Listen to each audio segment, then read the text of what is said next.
Hi everyone, कैसे हैं आप सब। मेरा नाम है प्रमोद कुमार, फिजिक्स 77 में आप सभी का स्वागत है। दोस्तों, चैप्टर नंबर 1 का आज अपन लोग वन शॉट में वीडियो देखने वाले हैं। 2024 में जो भी क्वेश्चंस आएंगे उसके लिए जैक बोर्ड ने जो भी आपको सिलेबस प्रोवाइड करके रखा है इस पीडीएफ में उन्हीं चीज़ों को मेंशन किया गया है। बिल्कुल एग्जाम ओरिएंटेड हैं, चाहे वो लॉन्ग क्वेश्चन रहे, चाहे शॉर्ट क्वेश्चन रहे, इवन तो आपका कोई भी डिफिनेशन रहे, वो सारे आपके इस पीडीएफ से मिल जाएगा। तो बेखौफ आप इस पीडीएफ को डाउनलोड कर सकते हो और इसे याद कर सकते हो। ठीक है, कई सारे ऐसे कंसेप्ट हैं, यदि आपको समझ में आ रहा है, क्योंकि 1 घंटा का वीडियो होगा, 1 घंटा में सारे चैप्टर के कंसेप्ट को समझाना थोड़ा सा मुश्किल होता है। फिर भी अपन लोग कोशिश करेंगे कि पूरा एक वीडियो में सारे कंसेप्ट को रिवाइज कर ले। इसी में यदि 1-2 पॉइंट आपको समझ में नहीं आ रहा है तो ऐसा मान के चलना कि सच में ऐसा होता होगा, इसीलिए पीडीएफ में मेंशन है वो वाला लाइन, और वो वाला लाइन आप रट जाना। और एक इम्पॉर्टेंट बात, जिस पॉइंट को मैं यहाँ पे बोलूँगा ये तो पक्के क्वेश्चन में आएंगे ही आएंगे, हर बार रिवाइज होके आता है वो क्वेश्चन, तो आपको उस वाले पॉइंट को अंडरलाइन कर लेना है, मोस्ट वीवीआई बोल के उसे एग्जाम तक तो रखना ही है अपने दिमाग में, उसके बाद भूल जाओ, नो टेंशन। ठीक है, उसी तरह अपन लोग सारे चैप्टर का इसी तरह पीडीएफ वाइज वन शॉट करके कंप्लीट कर लेंगे। सारा चैप्टर जब हम लोग का कंप्लीट हो जाएगा तो जनवरी मंथ का क्या बचेगा, हमारे पास फुल ऑन टाइम बचेगा। तो जनवरी मंथ में अपन लोग मैक्सिमम पॉसिबिलिटी जितनी होती है आपके मार्क्स को बढ़ाने के लिए, चाहे प्रीवियस ईयर क्वेश्चंस हो गया, चाहे व्हाट एवर वीवीआई क्वेश्चंस हो गया, लाइव टेस्ट हो गया, वो सारे अपन लोग कंप्लीट करेंगे। ठीक है, जनवरी के मंथ में। उससे पहले अपन लोगों को सिलेबस को कंप्लीट करना बेहद जरूरी है। फटाफट सिलेबस को स्टार्ट करते हैं चैप्टर नंबर 1 के साथ। ठीक है, तो चलो जी, सिलेबस को जब अपन लोग देखेंगे, चैप्टर नंबर वो ये 1 ही है बेसिकली, घबराओ मत। यहाँ पे जो इलेक्ट्रोस्टैट लिखा हुआ है इट मीन्स चैप्टर नंबर 1 ही है। इलेक्ट्रोस्टैट्स के बेसिकली 2 पार्ट होते हैं, एक होता है चैप्टर नंबर 1, एक होता है सेकंड पार्ट जो चैप्टर नंबर 2 में दिया गया है। तो यहाँ पे अभी अपन लोग पहला पार्ट को पढ़ेंगे। इतनी बातें समझ में आ गई दोस्त।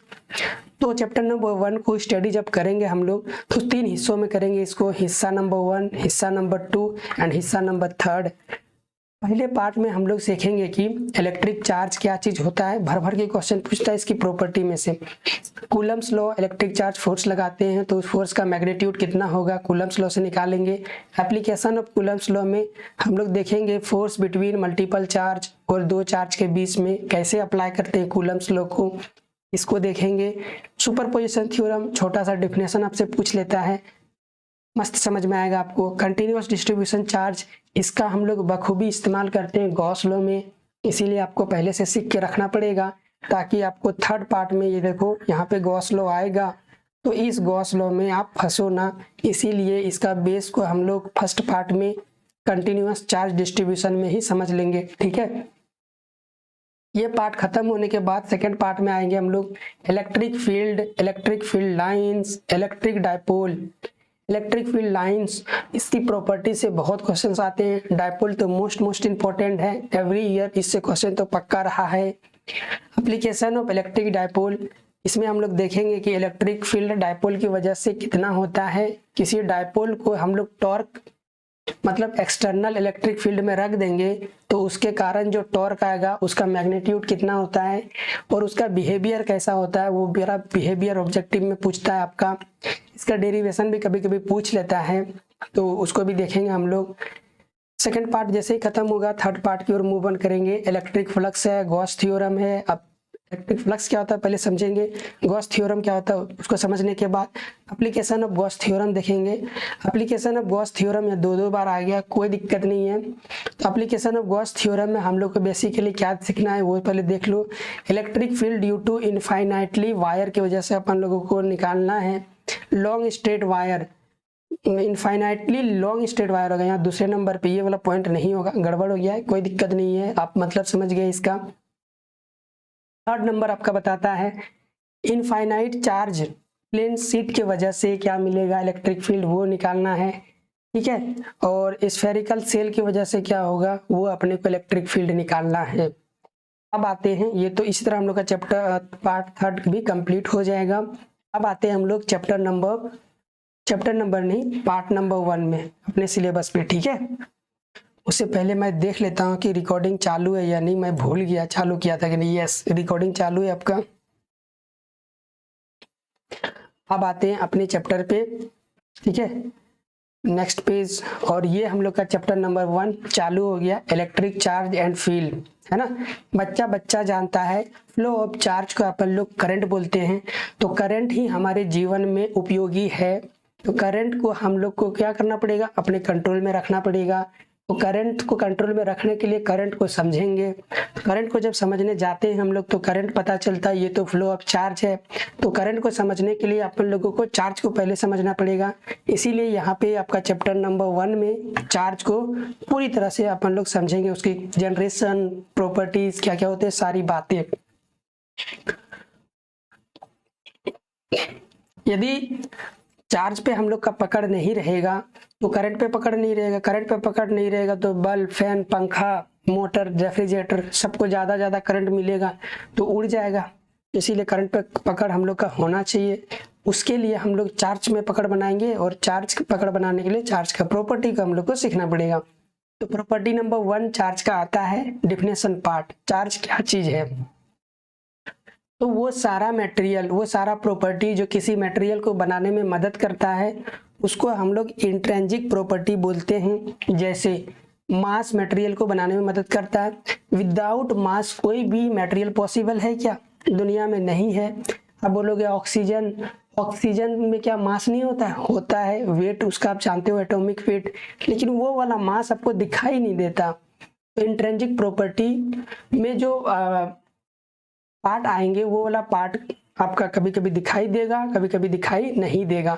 जैसे मास बहुत हद तक दिखाई देता है और किसी बॉडी में दिखाई नहीं देता है, किसी मटेरियल में।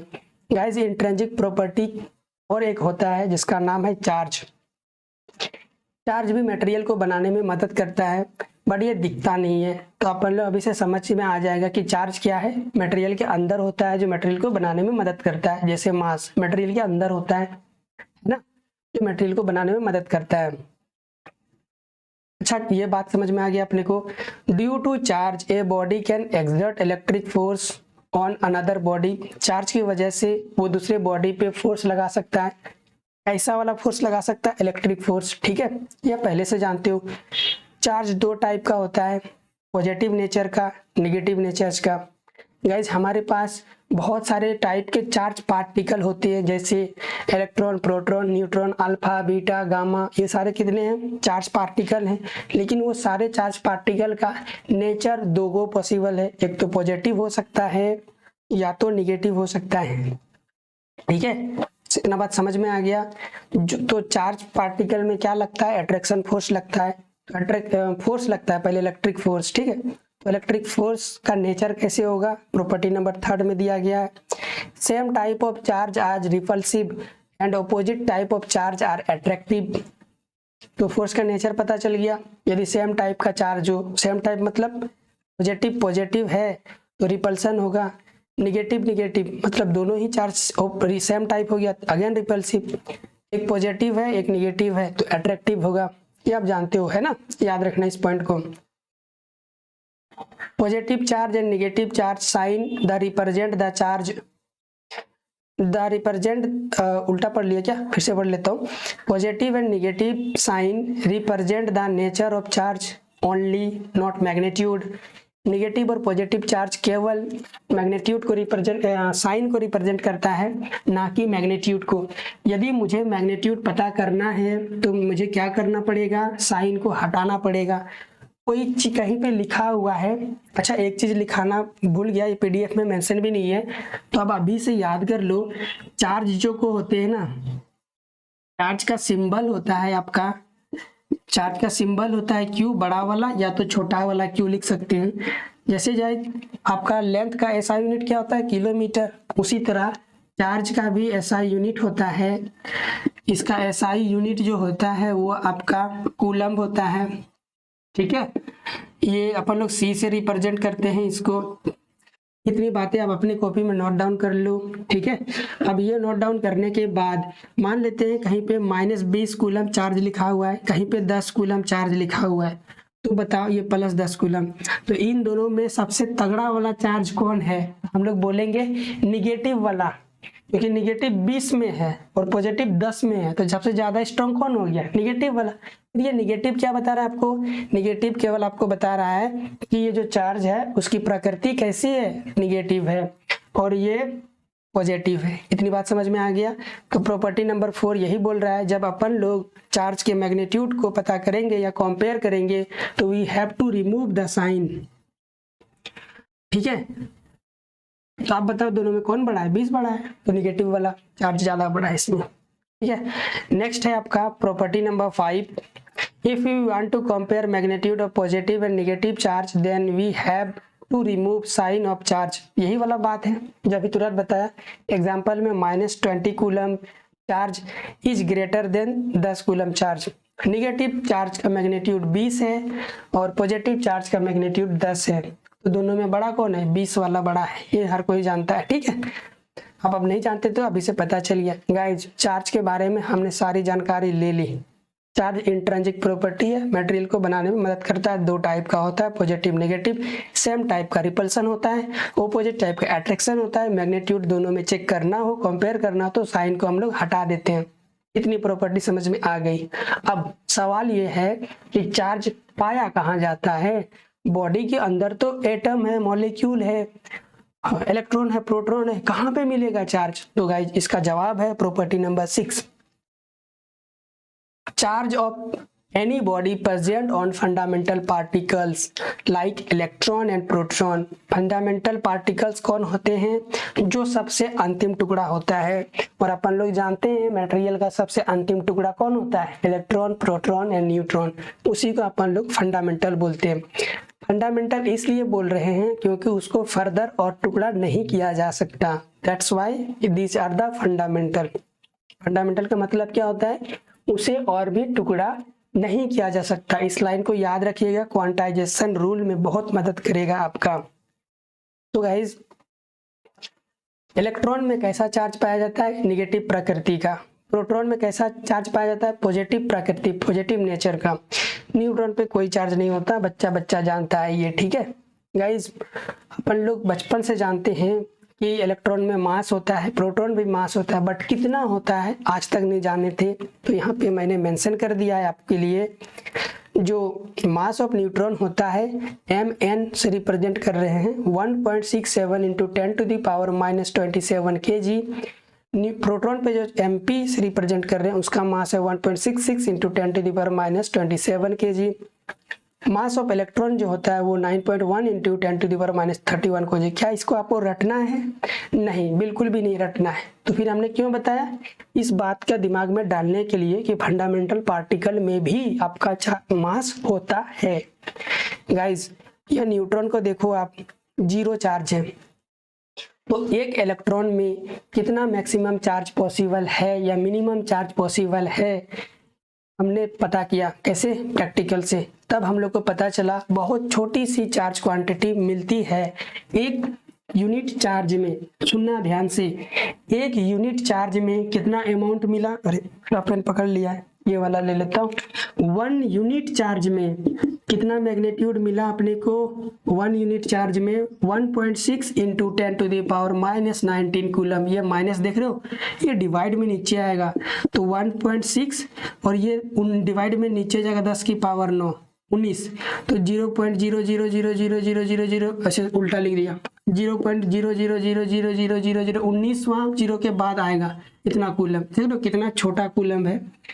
तो एक यूनिट चार्ज में 1.6 मिनिमम इतना ही चार्ज पाया जाता है, इससे ज़्यादा पाया जाएगा। तो गाइस, चार्ज हमारे पास 2 नेचर के होते हैं। तो 1 यूनिट चार्ज, तो अपन लोग बोले 1 यूनिट चार्ज ऑफ इलेक्ट्रॉन। यदि 1 यूनिट चार्ज ऑफ इलेक्ट्रॉन का अपन लोगों को मैग्नीट्यूड लिखना होगा तो क्या लिखेंगे? 1.6 चार्ज है ना, ये भी चार्ज है, तो 1.6 इंटू 10⁻⁻, लेकिन ये इलेक्ट्रॉन है तो माइनस लिखेंगे। माइनस आपको नेगेटिव बताएगा। गाइस, 1 यूनिट प्रोटॉन में चार्ज कितना होगा? 1 यूनिट कोई सा भी चार्ज है दुनिया का, सब में अमाउंट तो इतना ही होगा, बस नेचर अलग अलग हो सकता है। तो अभी के लिए 2 ही सीखे, तो दोनों को यहाँ पे सीख लेते हैं। 1.6 इंटू 10⁻⁻19 कूलम, ये अगेन पॉजिटिव होगा। पता चल गया ना, क्यों? क्योंकि प्रोटॉन में पॉजिटिव चार्ज होता है। इतनी बातें पता चल गई। अब एक राज की बात सुन लो। जब अपन लोग इलेक्ट्रॉन बॉडी में चार्ज होने की बात करते हैं तो वो वाला चार्ज उसमें क्रिएट कैसे होता है? क्योंकि हम लोग का प्रोटॉन न्यूक्लियस में रहता है, इसीलिए ये मूव नहीं कर सकता। इलेक्ट्रॉन सराउंडिंग में रहता है तो ये आसानी से मूव कर सकता है। ठीक है, तो अपन लोग जब किसी बॉडी में चार्ज होना या चार्ज गेन करना कि जब भी बात करते हैं तो वहाँ पे केवल इकलौता एक ही चार्ज ऐसा है जो ट्रांसफ़र कर सकता है एक जगह से दूसरी जगह। पहली बात तो किसी बॉडी में चार्ज होने की बात करेंगे तो जरूर उसमें फंडामेंटल पार्टिकल प्रेजेंट होगा। कौन सा फंडामेंटल पार्टिकल? या तो इलेक्ट्रॉन या तो प्रोटॉन। प्रोटॉन क्योंकि न्यूक्लियस में रहता है वो तो मूव नहीं कर सकता। तो यदि किसी बॉडी में हम लोग बोलेंगे चार्ज है तो वो चार्ज किसके वजह से? वो वाला पार्टिकल उसमें होगा, दैट्स वाई वहाँ पे चार्ज है। तो केवल इलेक्ट्रॉन ही मूव कर सकता है। तो इसीलिए अपन लोग बोलते हैं जब हम लोग किसी बॉडी पे चार्ज कर रहे हैं तो हम ये मान के चलते हैं कि उसमें इलेक्ट्रॉन को भेजते हैं। तो गाइस ये वाला बात याद रखना, जिस डब्बे में इलेक्ट्रॉन जाता है उसमें नेगेटिव चार्ज क्रिएट होता है और जिस डब्बा से इलेक्ट्रॉन जाता है उसमें पॉजिटिव चार्ज क्रिएट होता है। और ये दोनों काम साइमल्टेनियसली होता है। साइमल्टेनियसली का मतलब हो गया एक साथ। जब ये जा रहा होगा तो पॉजिटिव बना रहा होगा और जिसमें जा रहा है उसमें नेगेटिव बना रहा है। तो गाइस जिसमें जाता है उसमें इलेक्ट्रॉन ज़्यादा हो गया ना, तो जब इलेक्ट्रॉन का ज़्यादा होता है तो उसे अपन लोग गेन बोलते हैं। जब इलेक्ट्रॉन कोई बॉडी गेन करता है तो निगेटिव चार्ज होता है। ये बात याद रखोगे आप, ठीक है। जहाँ इस डब्बे से इलेक्ट्रॉन क्या हो गया, चला गया, तो ये वाला डब्बा जब इलेक्ट्रॉन को भेज देता है दूसरी जगह तो ऐसा बोलते हैं हम लोग कि इलेक्ट्रॉन को लॉस कर दिया। इलेक्ट्रॉन का लॉस करने से बॉडी में कैसा चार्ज होता है? पॉजिटिव चार्ज होता है। याद रहेगा ये छोटा सा कंसेप्ट, प्रॉमिस, पक्का। नेक्स्ट प्रॉपर्टी चलते हैं, property number 7। Net charge of the universe is 0। पूरे यूनिवर्स का चार्ज अपन लोग कितना मानते हैं? 0 मानते हैं। क्यों मानते हैं? कैलकुलेशन पर्पस से। हालांकि हम लोग का एक इंडियन साइंटिस्ट भी था जो 0 का डिस्कवर किया था, उसका नाम याद नहीं आ रहा है। उसी ने बोला था पूरा दुनिया 0 है, गोल। आर्यभट्ट नाम याद आया। आर्यभट्ट जी ने बोला था। ये फिजिक्स में भी देखने को मिलता है। ये property number 7 must important objective में मिलेगा आपको देखने का कि यूनिवर्स का चार्ज कितना होता है? 0 होता है। और कोई भाई चार्ज ले लो, चार्ज हमेशा कैसा रहता है? कंजर्व रहता है। दो बात इसमें लिखी हुई है, एक तो यूनिवर्स का चार्ज 0 होता है और चार्ज आपका कंजर्व रहता है। दोनों ऑब्जेक्टिव क्वेश्चन पूछ सकता है आपसे। Guys property number 8, A particle can have mass without having the charge. ठीक है, but the converse is not true. Guys किसी बॉडी में चार्ज के बिना मास रह सकता है, इसकी 100% गारंटी दे सकते हैं। लेकिन किसी बॉडी में मास नहीं है तो आप चार्ज होगा इसकी गारंटी नहीं दे सकते हैं। ठीक है, मास होगा तो चार्ज होगा या नहीं होगा इसकी गारंटी अपन लोग नहीं दे सकते हैं। लेकिन यदि बॉडी में चार्ज है 100% गारंटी दे सकते हैं कि उसमें आपका मास होगा ही। गैस यहाँ पे देखो एक लौता एक केस है जहाँ पे न्यूट्रॉन चार्ज 0 है ना, तो क्या आप इसकी गारंटी दे सकते हो कि उसमें मास नहीं होगा? यदि नहीं बोलते हो तो फंस जाओगे, क्योंकि अगले लाइन में लिखा है मास ऑफ न्यूट्रॉन, गड़बड़ हो गया। इसका उल्टा देखो, मास ऑफ प्रोटॉन है तो जरूर उसमें चार्ज होगा। देखो यहाँ पे चार्ज है, मास ऑफ इलेक्ट्रॉन है तो चार्ज है, उल्टा सही है। ठीक है, समझ में आ गया। ज़्यादा बोलोगे तो कन्फ्यूजन होगा। गाइज स्पेसिफिक चार्ज कुछ नहीं है, बेसिकली आपका ये रेशियो है किसका? चार्ज का और उसी चार्ज पार्टिकल का मास का। क्योंकि हमारे पास चार्ज पार्टिकल तो बहुत है, अल्फा बीटा गामा, ये इलेक्ट्रॉन प्रोटॉन। तो यहाँ पे उसी चार्ज का मास लेंगे, टोटल चार्ज ले लेंगे, ऊपर में मास नहीं लेना है, चार्ज ले लेना है जितना दिया होगा क्वेश्चन में, और उसका मास भी क्वेश्चन में दिया होगा, उस दोनों को डिवाइड कर देंगे तो हम लोग का क्या हो जाएगा? स्पेसिफिक चार्ज आ जाएगा। उसका नाम दिया specific charge basically. Question property number 10. Charge is quantized in nature. It means we can develop charge on any in integral multiple of electronics. इसका क्या मतलब हो गया गाइज? अपन लोग जानते हैं कि चार्ज जो रहता है वो कहाँ पे रहता है? फंडामेंटल पार्टिकल में रहता है। अभी तक इतना अपने को पता है। ये अल्फा बीटा गामा ये सब क्या चीज है? घबराओ मत, सीखेंगे। अभी बहुत सारा फिजिक्स बचा हुआ, अभी तो अपने स्टार्ट ही करा है ना। देखो ये क्या है आपका? इलेक्ट्रॉन के ट्रांसफर को हम लोग क्या बोलते हैं? चार्ज बोलते हैं। तो जब अपन लोग इलेक्ट्रॉन को ट्रांसफर करेंगे तो मिनिमम से मिनिमम कितना एक इलेक्ट्रॉन को ट्रांसफर कर सकते हैं? एक। भाई इलेक्ट्रॉन मेरा क्या है? फंडामेंटल है, इलेक्ट्रॉन को तो टुकड़ा नहीं कर सकते। तो जब मुझे चार्ज को ट्रांसफर करना होगा एक बॉडी से दूसरे बॉडी में, तो एक इलेक्ट्रॉन तो करना ही पड़ेगा, तभी चार्ज डेवलप होगा। आधा इलेक्ट्रॉन कर सकते हैं क्या? नहीं कर सकते हैं। आधा इलेक्ट्रॉन करोगे तो फिर आपने फंडामेंटल का जो कंसेप्ट पहले सीख के आया उसकी आपने बगावत कर डाली, क्योंकि फंडामेंटल पार्टिकल वो होते हैं जिसको टुकड़ा नहीं कर सकते हैं आप। लेकिन देखो ना, आपने 1/2 लिख दिया, मतलब आपने टुकड़ा कर दिया। मैं फंडामेंटल इस पार्टिकल को बोल के आया हूं, दैट्स वाई मैं इसको टुकड़ा और नहीं कर सकता।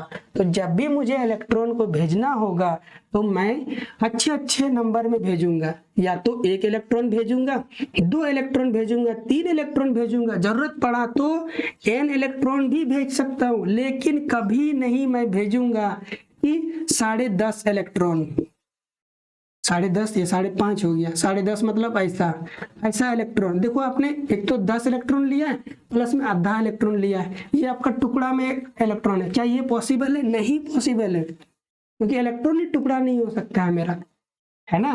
तो चार्ज भी इतना पॉसिबल नहीं। गाइज अभी आप समझते हैं इसको।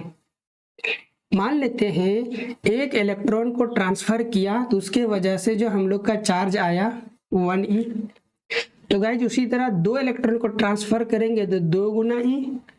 एक इलेक्ट्रॉन में कितना चार्ज होता है वो वाला मैग्नीट्यूड, 2 इलेक्ट्रॉन्स को ट्रांसफर करेंगे तो 2 गुना एक इलेक्ट्रॉन में जो चार्ज होता है उतना ट्रांसफर हो जाएगा चार्ज। तो मान लेते हैं Q3 जो है वो आपका 3 गो इलेक्ट्रॉन को ट्रांसफर करने से चार्ज आ रहा है। तो इमेजिन करो Qn इलेक्ट्रॉन ट्रांसफर किए तो n इंटू ई, यही है क्वांटाइजेशन रूल। तो Qn को अपन लोग बोलते हैं Q टोटल। n इलेक्ट्रॉन को ट्रांसफर कर देंगे तो n इलेक्ट्रॉन की वजह से चार्ज कितना आ जाएगा? 1 इलेक्ट्रॉन में charge Guna total number of electron. क्योंकि नंबर ऑफ इलेक्ट्रॉन कभी टुकड़ों में नहीं आ सकते तो मैं मजबूर हूं कि n को टुकड़ों में ना लूं। तो n को क्या ले सकता हूं? इंटीजर ले सकता हूं। इंटीजर में तो कंप्लीट नंबर आते हैं, लेकिन उसमें तो 0 भी आता है, +-1 भी आता है, +-2 भी आता है। यस, ये सारे नंबर आ सकते हैं क्या? हाँ। जिस दिन प्लस प्लस को उठाएंगे उस दिन पॉजिटिव नेचर का चार्ज मिलेगा, जिस दिन माइनस माइनस को उठाएंगे उस दिन निगेटिव नेचर का चार्ज मिलेगा। सीधा सीधा कंसेप्ट है। जिस दिन 0 उठा देंगे तो 0 चार्ज मिलेगा। उस समय न्यूट्रॉन को बता रहा होगा ये, क्योंकि न्यूट्रॉन पे कोई चार्ज नहीं होता है। ठीक है, तो टोटल चार्ज, बस आपको ये फॉर्मूला याद रखना है, एन के बराबर होता है। एन टुकड़ा में नहीं होता है, फ्रैक्शन में नहीं होता है, ये वाला बात आपको याद रखना है। ठीक है, यही चीज यहाँ पे लिखा हुआ है। Q इक्वल टू क्या लिखा हुआ है आपका? Q इक्वल टू NE, जहाँ पे n बराबर +-1 +-2 डॉट डॉट डॉट करके ऐसे जा सकता है आपका। Property number 11 guys, property number 11 आपको बहुत हद तक याद करके रखना है। अभी समझा नहीं सकता बट रटवा सकता हूँ आपको। ठीक है, अपन लोगों को पता है पूरे 12th में अपन लोग electric field, magnetic field, polarisation, यही सारी चीजें चर्चा करते हैं पूरे अंत चैप्टर तक। तो यहाँ पे सबसे मेजर रीढ़ की हड्डी जो पूरे 12th का है वो इलेक्ट्रिक फील्ड है, फिर मैग्नेटिक फील्ड है, फिर इलेक्ट्रोमैग्नेटिक वेव है। अब ये सारे चीजें बनते कैसे हैं उसका स्टेज को आपको याद करके रखना। ऑब्जेक्टिव क्वेश्चन डायरेक्ट क्वेश्चन पूछता है।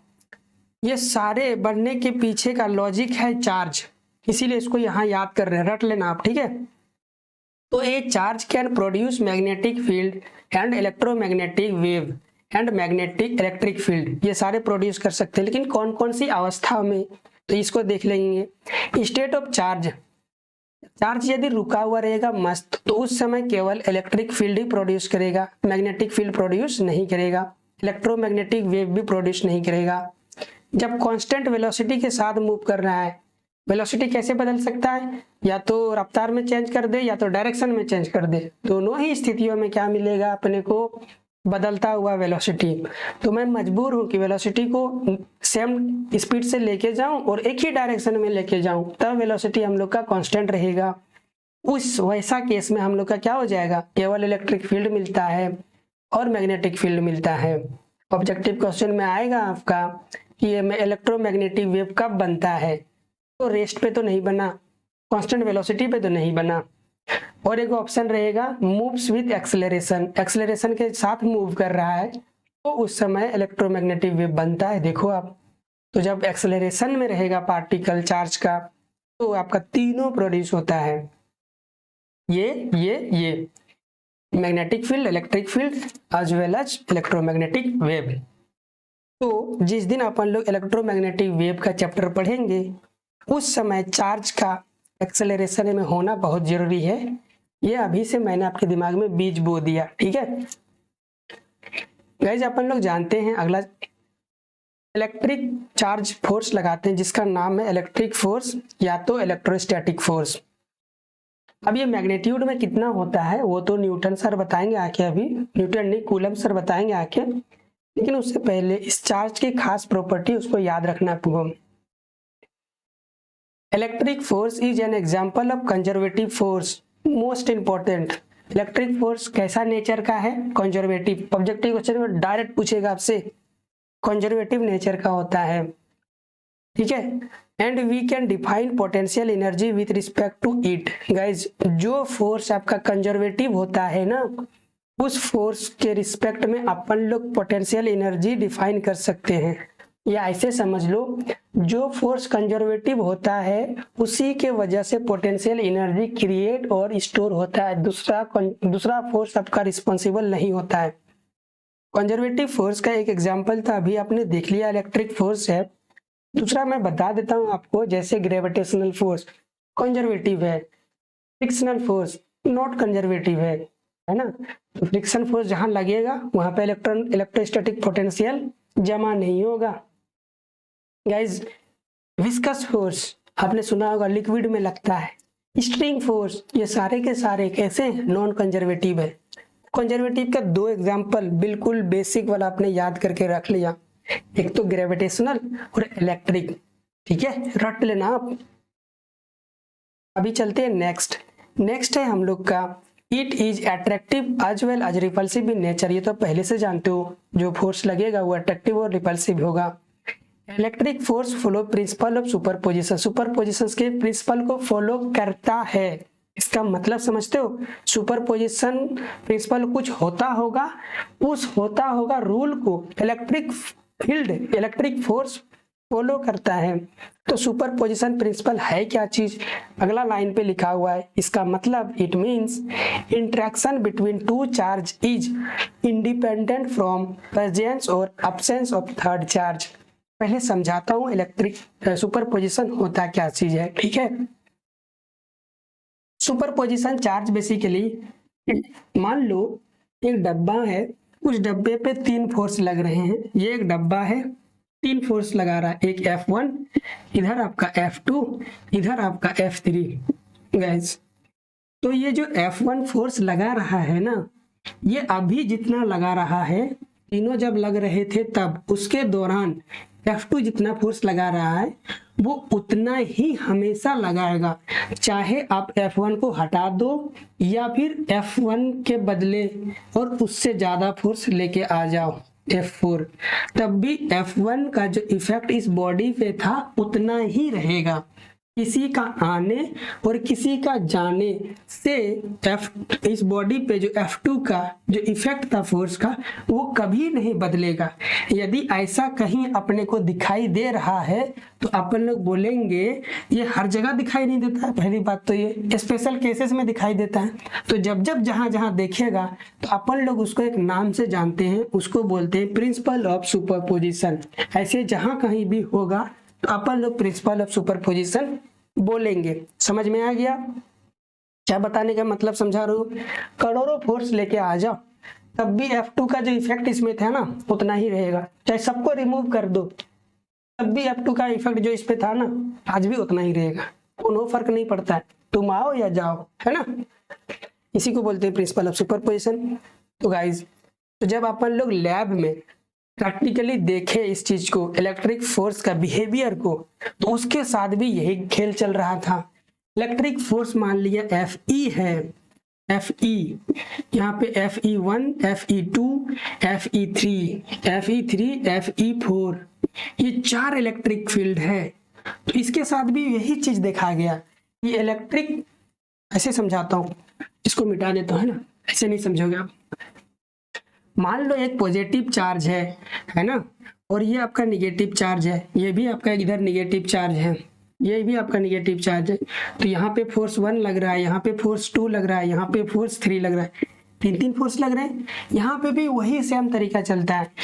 ये इस निगेटिव चार्ज का जो इफेक्ट इस पॉजिटिव चार्ज में था वो बिल्कुल सेम रहेगा, चाहे इसको हटा दो चाहे इसको हटा दो, चाहे इन दोनों को बदले 3-4 और लेके आ जाओ, मतलब इन दोनों के बीच में जो इंटरेक्शन था वो हमेशा इंडिपेंडेंट रहेगा इसके होने या ना होने से, ठीक है। इन दोनों का इंटरेक्शन फिक्स रहेगा। सपोज 10 न्यूटन लगा रहा है इन दोनों के आने से, तो इन दोनों के जाने से कितना न्यूटन लगाएगा, 10 न्यूटन लगाएगा, ठीक है। इसी को बोलते हैं प्रिंसिपल ऑफ सुपर। ऐसा जब होता है तो प्रिंसिपल ऑफ सुपरपोजिशन बोलते हैं। दैट्स व्हाई अपन लोग बोलते हैं कि इलेक्ट्रिक फील्ड, इलेक्ट्रिक फोर्स आपका प्रिंसिपल ऑफ सुपरपोजिशन को फॉलो करता है। याद रहेगा ये वाला लाइन, इसका डेफिनेशन आगे होगा, टेंशन ना लो आप।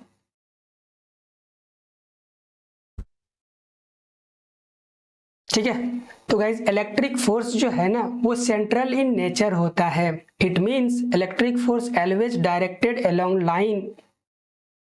लाइन यहाँ पे line joining the 2 charges. Guys, इसको समझते हैं पहले। देखो आप यहाँ पे इजी है, यहाँ पे मान लो पॉइंट चार्ज का मतलब एक गो चार्ज नहीं होता है, बहुत सारा चार्ज का गुच्छा होगा वहां पे, ये दूसरा चार्ज है। इन दोनों चार्ज के सेंटर को जोड़ने वाला लाइन को अपन लोग बोलते हैं सेंटर ऑफ लाइन। तो इन दोनों लाइन को जोड़ने वाला तो ऐसा भी हो सकता है गाइस, ये लाइन नहीं है, टेढ़ा टेढ़ा लाइन नहीं होना, एकदम स्ट्रेट लाइन होना चाहिए। तो स्ट्रेट लाइन होने के लिए मैं मजबूर हूँ, केवल यही होगा, बाकी सारे नहीं होंगे। तो इसी लाइन को सेंट्रल लाइन बोलेंगे। इसको इधर भी बढ़ा सकते हैं, इसको इधर भी बढ़ा सकते हैं। तो इलेक्ट्रिक फोर्स का जो डायरेक्शन होगा, फोर्स आपका वेक्टर क्वांटिटी है, जो डायरेक्शन होगा वो इसी एक्सिस के अलोंग होगा। रिपल्सन होगा तो इधर की ओर जाएगा, यदि अट्रैक्शन होगा तो ऐसे आएगा। समझ में आ गया? लेकिन होगा यही एक्सिस के अलोंग। इसी को बोलते हैं इलेक्ट्रिक फील्ड का जो फोर्स का नेचर है या डायरेक्शन है वो ऑलवेज सेंट्रल वाइज होता है। ठीक है, समझ में आ गया आपको? Okay, got it. अभी चलते हैं नेक्स्ट पॉइंट की ओर। और ये चीज यहाँ पे लिखा गया है, देखो आप फोटो से, यहाँ पे सेंट्रल तो जोड़ने वाला लाइन डॉट डॉट से दिखाएं, और ये दोनों पॉजिटिव चार्ज है तो रिपल्सन होगा, तो इधर ही रिपल इधर रिपल। ठीक है, चलो जी। Magnitude of electric force is given by Coulomb's law. Coulomb's law से अपन लोग देते हैं। तो अपने पास है फॉर्मूला, उससे पहले हम लोग जानेंगे कि कूलम्स लॉ का लिमिटेशन क्या है, कहाँ लगाएंगे। पहले कूलम लॉ को तो बाद में लगाएंगे, पहले कहाँ लगाएंगे, कैसे लगाएंगे वो तो जानेंगे ही। ठीक है, तो पहले कहाँ लगाते हैं वो समझ लेते हैं। ऑब्जेक्टिव क्वेश्चन में डायरेक्ट आपसे पूछेगा कि कूलम्स लॉ कहाँ एप्लीकेबल है। तो guys, it is valid only for point charge. पहली बात तो पॉइंट चार्ज के लिए वैलिड है, या डिस्ट्रीब्यूशन चार्ज के लिए वैलिड नहीं है, उसके लिए भी है। लेकिन कब? जब अपन लोग हैवी कैलकुलस का इस्तेमाल करेंगे, और कैलकुलस आप जानते हो इतना खतरनाक होता है, तो हम लोग कैलकुलेशन में फंसने के लिए कैलकुलस को बुलाएंगे, ये तो गलत बात है ना। तो अपन लोग यहाँ पे पॉइंट चार्ज के लिए लगाते हैं। तो फिर डिस्ट्रीब्यूशन चार्ज के लिए अपन लोग इलेक्ट्रिक फील्ड निकालना पड़ेगा, तो कैसे लगाएंगे? गॉस लॉ को बुलाएंगे। दैट्स व्हाई अपन लोग गॉस लॉ पढ़ते हैं। कई सेकंड लिमिटेशन है इसका, Coulomb's law is valid only for stationary charge और स्लो मूविंग चार्ज। रुका हुआ चार्ज होना चाहिए या तो धीरे धीरे मूव करना चाहिए, ठीक है, उसके लिए वैलिड है। गाइस, स्टेटमेंट ऑफ कूलम्स का क्या है? Magnitude of electric force between 2 point charge will be proportional to product of magnitude of 2 charge and inversely proportional to square of distance between the 2 charges। Guys देखो, आप सीधा सीधा concept है, दो गो यदि आपका चार्ज है Q1 Q2 दोनों के बीच का डिस्टेंस R है, तो कहता है जो फोर्स का मैग्नीट्यूड होगा इन दोनों को गुना करने पे जो प्रोडक्ट का रिजल्ट आएगा, जो गुणनफल आएगा, है ना, Q1 Q2 उसके डायरेक्टली प्रोपोर्शनल होगा। इसका मतलब है जिस दिन Q के चार्ज को बढ़ाऊंगा 1 coulomb 2 coulomb 3 coulomb 10 coulomb, force के अकॉर्डिंग उसी के अकॉर्डिंग बढ़ता जाएगा। दूसरा है इन्वर्सली प्रोपोर्शनल वाला, वो है 1 दोनों के बीच के डिस्टेंस का स्क्वायर। ठीक है गाइस, ये सीधा सीधा सा रिलेशन था। इसको बढ़ा रहे हैं तो गुणनफल बढ़ रहा है, गुणनफल बढ़ेगा तो फोर्स बढ़ रहा है चार्ज को बढ़ाने पे। गाइस ये डिस्टेंस बढ़ाएंगे ना तो ये उल्टा रिलेशन है, तो फोर्स घटेगा। इन्वर्सली का ये मतलब होता है, डिस्टेंस बढ़ाएंगे तो फोर्स बढ़ेगा। अब डिस्टेंस को कैसे बढ़ा सकते हैं, एगो को फिक्स रख के दूसरा को दूर ले जाओ, दूसरा को फिक्स रख के हल्का को दूर ले जा, या दोनों को दूर कर दो। तो गाइस डिस्टेंस जब बढ़ाएंगे तो फोर्स घटेगा, इसको याद कर लो। डिस्टेंस बढ़ाएंगे तो फोर्स घटेगा, डिस्टेंस कम करेंगे तो फोर्स बढ़ेगा। बढ़ाएंगे डिस्टेंस तो घट गया, सामने लाएंगे डिस्टेंस घटाएंगे, इसका मतलब सामने ला रहे हैं, सामने लाएंगे तो हम लोग का फोर्स बढ़ेगा, याद रखना ये। ठीक है, अभी चलते हैं गाइस। आपने महसूस किया होगा गांव से, आप यदि गांव में कभी रहे हैं तो आई होप सारे लोग रहे हैं, झूठ मत बोलना। बाल्टी से पानी को उठाएं आप कभी कुआं में, एक डुबा के देखना आप बाल्टी को, है ना, रस्सी से बांध लो, बाल्टी को डुबा लो पानी के अंदर। जब बाल्टी डूबा हुआ रहेगा उस समय आप उठाओगे तो आपको कम ताकत लगाना पड़ेगा। जब बाल्टी को आप हवा में रखोगे उसके कंपेयर में, तो ऐसा जो आपके द्वारा जो फोर्स बाल्टी पर लगाया जा रहा है वो चेंज हो रहा है।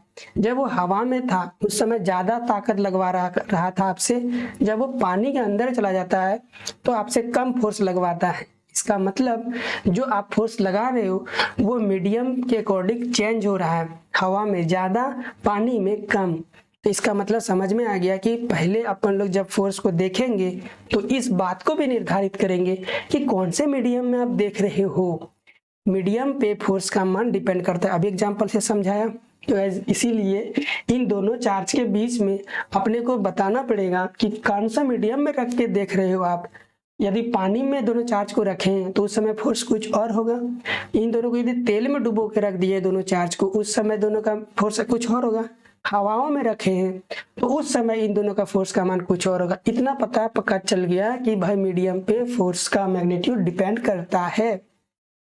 तो मीडियम चार्ज पे कैसे डिपेंड करता है ये तो पता है, दोनों के बीच के डिस्टेंस पे कैसे डिपेंड करता है वो भी पता है, लेकिन मीडियम पे कैसे डिपेंड करता है वो नहीं पता। तो गाइज मीडियम को रिप्रेजेंट करने के लिए एक टर्म आएगा जिसको बोलेंगे इलेक्ट्रिक परमिटिविटी। अभी से आपको समझ में आ गया कि मीडियम को बताता कौन है, इलेक्ट्रिक परमिटिविटी, या नेचर को कौन बताता है, इलेक्ट्रिक परमिटिविटी, दोनों के बीच का मीडियम को बताता है। समझ में आ गया इतनी बातें। अभी चलते हैं नेक्स्ट। इसीलिए ये डायलॉग भी लिखा हुआ है, magnitude of electric force also depends on the nature of the medium present between the two charges. ठीक है, नेक्स्ट स्लाइड। मैथमेटिकल फॉर्म है F1 directly proportional to Q1 Q2 by 1, F equal to 1 by ये वाला। ठीक है, ये तो अभी तुरंत लिखे अपन लोगों ने। इन दोनों को कंबाइन करके लिखो आप, तो जो ऊपर में था ऊपर में आ गया, जो डिवाइड में है वो डिवाइड में आ गया। तो गाइस डायरेक्टली प्रोपोर्शनल को हटाएंगे या प्रोपोर्शनलिटी साइन को हटाते हैं, कांस्टेंट K आता है। इस कांस्टेंट K का नाम है कूलम कांस्टेंट। ठीक है, अब कूलम कांस्टेंट के बारे में ना बहुत क्वेश्चन ऑब्जेक्टिव पूछता है, तो सारे जानकारी समझ लेते हैं सबसे पहले। तो K का जो मान होता है 1/4 पाई एप्सिलॉन, देख रहे हो ये एप्सिलॉन आ गया, इधर एप्सिलॉन कहीं नहीं था लेकिन K में छुपा हुआ एप्सिलॉन था। गाइज हम लोग ऐसे समझ लो, आप ऐसे समझ लो जैसे मम्मी आपको क्या करती है, बाजार भेजती है, जाओ टमाटो लेके आ जाओ, या फिर कोई भी सब्जी लेके आ जाओ, दुकान पे जाते हो भैया को बोलते हो 1 kg आप लोगों को पटेटो दे दो, तो 1 kg पटेटो कैसे देता है वो आपको, इधर 1 kg का कुछ सामान लेके उठाता है, लोहा उठाता है, इस साइड रखता है लोहा, इस साइड आपका आलू डालते रहता है, तब तक जब तक दोनों बराबर नहीं होता है। तो गाइज जिससे कंपेयर करके वो आपको चीजों को देता है दुकानदार, उसको हम लोग बोलते हैं स्टैंडर्ड। उसी से चीजों को कंपेयर करते हैं कि कम है या ज्यादा है। तो अपन लोगों के पास यहाँ पे फोर्स है और मीडियम भी है, तो मुझे कैसे कंपेयर करना है कि कौन कौन से मीडियम में हम लोग का फोर्स ज्यादा आ रहा है या कम आ रहा है। वी नीड सम स्टैंडर्ड, अपने को स्टैंडर्ड एक ऐसा चाहिए जिससे कंपेयर करके हम लोग बता सके कि मीडियम में ज्यादा, इस पानी वाला मीडियम में फोर्स ज़्यादा आ रहा है या कम आ रहा है। ठीक है, तो वो वाला स्टैंडर्ड मीडियम को मानते हैं हम लोग, किसको? एयर को। याद रखोगे, एयर को मानते हैं, या फिर अपन लोग किसको मानेंगे? वैक्यूम को। क्योंकि वैक्यूम और एयर दोनों को लगभग अभी हम लोग सेम मानेंगे। क्यों मानेंगे? क्योंकि हम लोग को ज़्यादा डिफ्रेंशिएट नहीं करना है। हायर एजुकेशन में जब जाएंगे तो दोनों को डिफ्रेंशिएट कर पाएंगे। अभी के लिए फिलहाल दोनों को सेम मानेंगे। कोई दिक्कत इसमें? मान लेते हैं ना, सेम मान लेते हैं ना। तो गाइज ये एप्सिलॉन क्या चीज़ है? मीडियम को बताता है, क्योंकि मीडियम मेरा बहुत सारा वाटर का है, पानी का है, वाटर पानी तो सेम हो गया, ऑयल का है, एयर का है। लेकिन ये एप्सिलॉन को अपन लोगों को स्टैंडर्ड लेना पड़ेगा, अभी समझाया। तो स्टैंडर्ड जब एप्सिलॉन को लेंगे उस समय इस एप्सिलॉन का नाम हो जाता है एप्सिलॉन नॉट। क्या हो जाता है? Epsilon not. यहाँ नीचे की ओर देखो, एप्सिलॉन नॉट।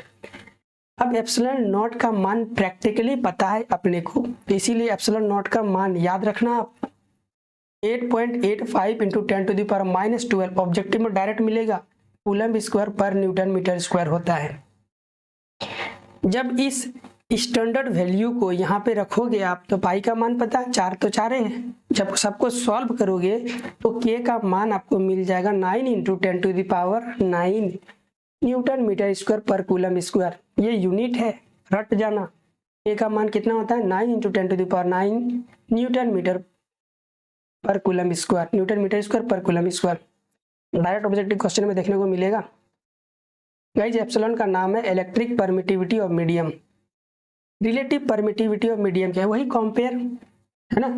तो किसी में कम फोर्स है, ज़्यादा फोर्स है, कैसे पता चलेगा? तो हम लोग कंपेयर कर लेते हैं ना, जो नेचर को बताता है। नेचर को कौन बताता है? Medium electric permittivity. Electric permittivity को ही कंपेयर कर लिया, किसके साथ? स्टैंडर्ड वाले के साथ। स्टैंडर्ड वाला कौन है हम लोग का? एयर है। तो एप्सिलॉन नॉट के रिस्पेक्ट में अपन लोग देख लेंगे कि मीडियम का मान कितना है। यदि ज़्यादा आ रहा है, ठीक है, तो हम लोग बोलेंगे भाई उसमें फोर्स भी कम या ज़्यादा लगेगा। यदि कम आ रहा है तो उसके अकॉर्डिंग हम लोग फोर्स का मान बोल देंगे, कम या ज़्यादा लगेगा। ठीक है, ये बात समझ में आ गया। अब ये एप्सिलॉन आर, उसी को बोलते हैं वाटर के रिस्पेक्ट, मतलब कि स्टैंडर्ड एयर के रिस्पेक्ट में मीडियम में एप्सिलॉन का कितना होना, उसको एप्सिलॉन आर बोलते हैं। अब क्वेश्चन वाला एप्सिलॉन आर देगा, एप्सिलॉन नॉट हम अभी याद कराए आपको नीचे में, तो एप्सिलॉन निकाल लेंगे ना। एप्सिलॉन को कैसे निकालेंगे? एप्सिलॉन आर एप्सिलॉन नॉट को इधर भेज देंगे, गुना में हो जाएगा। इस एप्सिलॉन को यहाँ रख देंगे तो के का मान हो जाएगा 1/4 pi epsilon naught into epsilon R. अगला स्लाइड में आपका यही चीज़ लिखा हुआ होगा, देखो आपका। तो के का मान कितना हो जाएगा? इतना। गाइज अभी आपको याद रखना है, बाद में आप लोग सीखेंगे नोट में पहला पॉइंट। एप्सिलॉन आर को हम लोग डाई इलेक्ट्रिक कॉन्स्टेंट बोलते हैं। क्या बोलते हैं? Dielectric constant. बस याद करके रखना। Coulomb's law can be used for distributed charge by the help of calculus. ये तो पहले ही बता चुके हैं। For the system of more than 2 charge Coulomb's law will be used in multiple. यहाँ पे 2 चार्ज है तो कूलम्स लॉ को कितना बार यूज किए? एक ही बार। यदि दूसरा का चार्ज रहता तो कूलम्स लॉ को इन दोनों के बीच भी लगाते और फोर्स निकालते। पहले मान लो यहाँ F1 आया तो एक बार लगाए। गाइज इन दोनों के फोर्स लगाएंगे तो कितनी बार लगाया? 2 बार। तो जो तीसरा का रहता तो 3 बार। यही चीज बोल रहा है प्रॉपर्टी नंबर नोट का 3 नंबर पॉइंट, कि यदि इस ज्यादा चार्ज है तो कूलम्स लॉ को मल्टीपल टाइम्स लगाना पड़ेगा। ठीक है, सीधा सीधा से ये मतलब है। Guys concept of superposition principle, ये तो आपको पहले ही समझा दिया है, फिर भी यहाँ क्वेश्चन के फॉर्म में लिखा हुआ है। What do you mean by principle of superposition? Guys इसका डिफिनेशन है, आपको एग्जाम हॉल में ऐसे ही लिखना है। According to superposition principle, interaction between 2 charge is independent from presence और अब्सेंस ऑफ थर्ड चार्ज। बता दिया था ना। गाइस डाई इलेक्ट्रिक कांस्टेंट को के से रिप्रेजेंट करते हैं। बेसिकली ये क्या चीज है तो आपको पता है। इस सिस्टम को क्या किया आपने, ऐसे समझ लो आप, ऐसे समझ। ये सिस्टम है आपका, ठीक है, ये आपका क्या है Q1, ये क्या है Q2। इस सिस्टम को आपने हवा में रखा है, उस समय कूलम्स लॉ लगा के आपने फोर्स निकाला। वो फोर्स कितना निकल गया? F0, हवा वाला फोर्स है ये। इसी सिस्टम का मीडियम में जाके रख दिए, हमें तेल में डुबो के, पानी में डुबो के, कहीं भी हमने डुबा दिया। उसके कारण आपका जो फोर्स आया Fm आया, तो डाई इलेक्ट्रिक कॉन्स्टेंट बेसिकली ये बोलता है कि इन दोनों को आप डिवाइड कर दो F0 अपॉन FM, मतलब हवा में उसी चार्ज का, हाँ एक चीज तो बताया नहीं, ये दोनों का डिस्टेंस चेंज नहीं होना चाहिए। हवा में जितना डिस्टेंस रखे थे ना, पानी में जब डुबो दिए दोनों चार्ज को या फिर ऑयल में, तो उसके दौरान भी डिस्टेंस आ ही रहना चाहिए। ऐसा नहीं कि आपने चेंज कर दिया, फिर तो गड़बड़ है कहानी।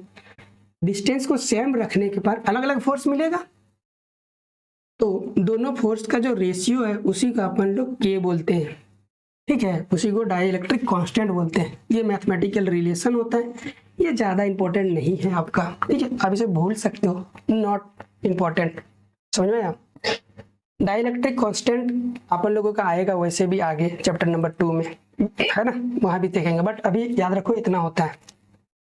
तो वही चीज़ है यहाँ पे, it is the ratio of force between to charge kept in a vacuum to the force between two charges in medium at the same distance apart, है ना, गलत लिख दिया गया, फिर से पढ़ता हूँ। It is the ratio of force between two charges, ठीक है, kept in vacuum, जो वैक्यूम में रखा हुआ है, टू द फोर्स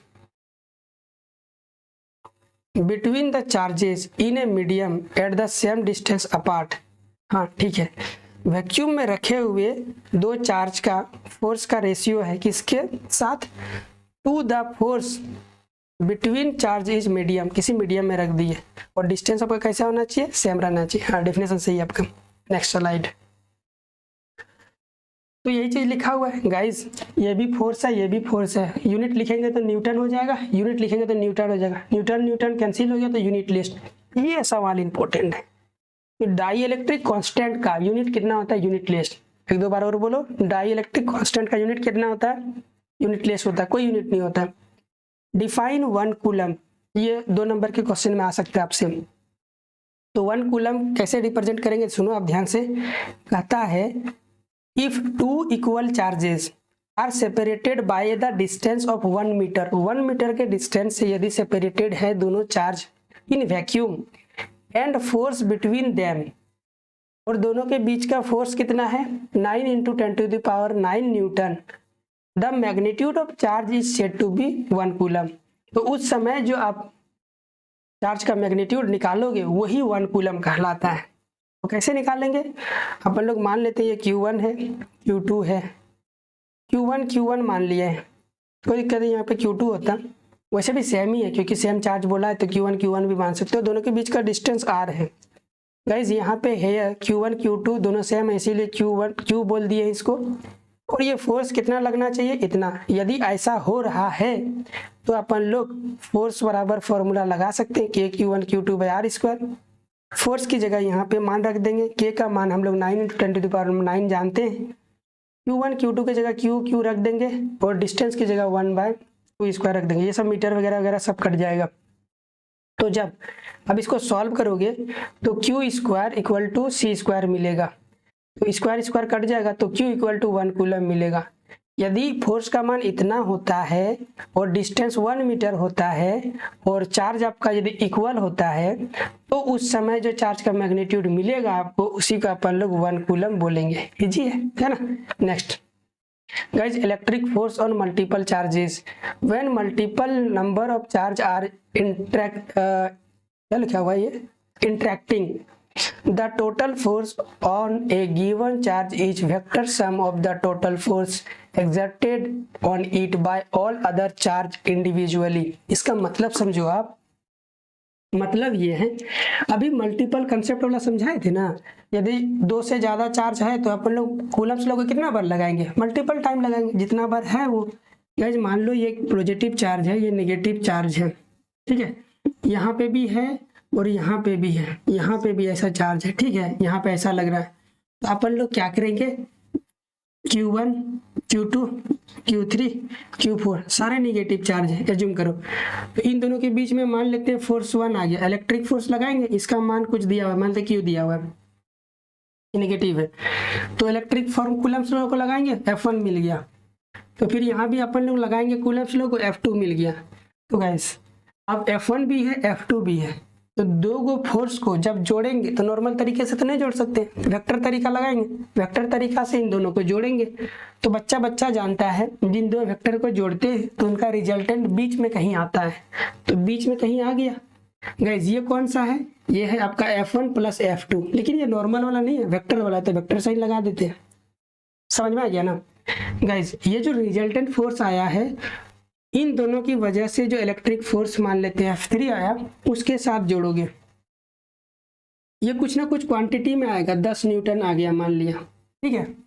तो इसको आप इसके साथ जोड़ोगे ऐसे तरीके से, वेक्टर तरीके से, तो इन दोनों के बीच में से कहीं निकलेगा, है ना।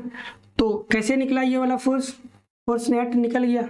F3 को आपने जोड़ा इस वाले वेक्टर के साथ, और ये वाला वेक्टर खुद किसका सम है, F1 प्लस F2 का। गाइस मान लो ये 20 न्यूटन आ गया, तो इसको और इसको, इसके कारण दोनों के बीच भी इलेक्ट्रिक फील्ड आएगा, F4 बोल लेते हैं। फिर वेक्टर तरीके से जोड़ेंगे तो इन दोनों के बीच में कहीं रिजल्टेंट आएगा। तो गाइस ये F4 आ गया, और इसका 20 न्यूटन यहाँ रखेंगे, या तो 20 न्यूटन के बदले इन सबको रख देंगे, तो ये हो जाएगा F3 plus F1 plus F2। Guys इसी को बोलते हैं मल्टीपल चार्ज जब रहेगा तो उसमें इलेक्ट्रिक फोर्स कैसे लगाएंगे, और वही चीज़ यहाँ पे लिखा हुआ है। और F का मान तो आप निकालना जानते ही हो, है ना, समझ में आ गया ना। ये ज़्यादा इंपॉर्टेंट नहीं है आपका। तो इसी चीज़ को लिखा हुआ है F बराबर ये Q0 Q1 बाई R1 का स्क्वायर, ये फोर्स ही है बेसिकली, यहाँ तो डायरेक्ट फॉर्मूला में लिख दिया। तो ऐसे ही हम लोग मल्टीपल चार्ज में इसको फोर्स लगाते हैं, कूलम्स लोग इस तरह लगाते हैं। ये ज़्यादा इंपॉर्टेंट नहीं है बोर्ड एग्जाम के बेसिस से, बस याद रखना, ये पूछेगा नहीं, एक दो को पूछ लिया तो पूछ लिया, लेकिन मेरा जहाँ तक अंदाजा है, गैस करता हूँ, ये नहीं पूछेगा आपसे इस बार, ठीक है। तो याद रखो, अच्छी बात है नॉलेज के लिए। गाइस अब आ जाता है हम लोग के पास कंटिन्यूअस चार्ज डिस्ट्रीब्यूशन सिस्टम। तो 3 तरह के हमारे पास कंटिन्यूअस चार्ज डिस्ट्रीब्यूशन होते हैं। पहला होता है लीनियर चार्ज डिस्ट्रीब्यूशन, फटाफट सबको समझते हैं, आ जाओ। गाइस मान लो आपने बोकारो में पावर जनरेट किया, मतलब बिजली जनरेट किया बोकारो में, उसको आप कहाँ पहुँचा दिए, दुमका पहुँचा दिए। सुनते हुए जवाब, बस आपने बोकारो में क्या किया, बिजली बनाया। बिजली बनाने का बोकारो में पावर प्लांट है ना, थर्मल पावर प्लांट, अब जानते हो। आप कहाँ पहुँचा दिए, इसको दुमका में पहुँचा दिए। गाइस बिजली जब चलता है तो पूरा चार्ज दौड़ता है ना, तो पूरे तार में चार्ज जोड़ रहा होगा, चार्ज दौड़ रहा होगा पूरे तार में, है ना। तो हम जानना चाहते हैं कि अभी इस पूरे तार में कितना वो चार्ज होगा, टोटल चार्ज निकालना चाहता हूँ।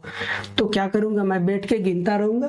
तार की लंबाई पता है बोकारो से दुमका कितना किलोमीटर है, 250 किलोमीटर है। 250 किलोमीटर तार में क्या आप काउंटिंग कर लोगे कितना चार्ज है, हेवी डिफिकल्ट काम है। तो अपन लोग दिमाग लगाते हैं, एक काम करते हैं सर, 1 किलोमीटर में पहले पता करते हैं, वो तो आसान है, बोकारो के आसपास ही होगा 1 किलोमीटर लंबा तार, तो अपन लोग काउंटिंग कर लेंगे। 1 किलोमीटर में अपन लोग चार्ज पता करेंगे। तो मान लिया 1 किलोमीटर में हम लोग का कितना चार्ज आया, लेमडा चार्ज। कितना चार्ज आया, लेमडा चार्ज, ठीक है। तो चार्ज इन 1 किलोमीटर में कितना आया, लेमडा आया। तो अभी हम जानना चाहते हैं चार्ज इन, मान लो गाइस L लंबाई का है ये तार, तो 1 किलोमीटर में लेमडा है, तो L किलोमीटर में कितना हो जाएगा, L किलोमीटर में L इंटू लेमडा, सीधा सीधा कंसेप्ट है। तो पूरे तार का हमने चार्ज निकाल लिया, कितना निकला, Q। तो गाइस Q टोटल, ये टोटल चार्ज आ गया हमारा, Q टोटल बराबर L इंटू लेमडा। आप इस L को इधर डिवाइड करोगे तो लेमडा बराबर आएगा Q अपॉन L। तो गाइस इसको पढ़ते कैसे हैं, चार्ज पर यूनिट लेंथ, जैसे ही L से डिवाइड करोगे तो लेमडा आ जाएगा। और यहाँ पे अपने को दिख भी रहा है कि लेमडा क्या चीज है, 1 किलोमीटर, मतलब यूनिटी चार्ज, यूनिटी लंबाई में आ रहा है, रड है, कुछ भी हो, यूनिटी लंबाई में जितना चार्ज हम लोगों का होता है गाइस, उसी का अपन लोग लेमडा बोलते हैं। और वो वाला फॉर्मूला देख रहे हो कितना शानदार ढंग से अपन ने निकाल लिया गाइस, इसी को बोलते हैं लीनियर चार्ज डेंसिटी, ठीक है। कोई दिक्कत, समझ में आ गया, चलो मस्त टकाटक।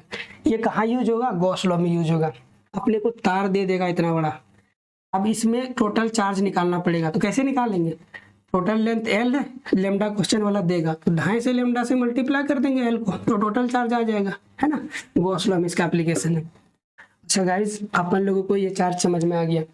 अभी समझो बोकारो से पावर बिजली अपन लोग अपने गाँव में नहीं ला रहे हैं।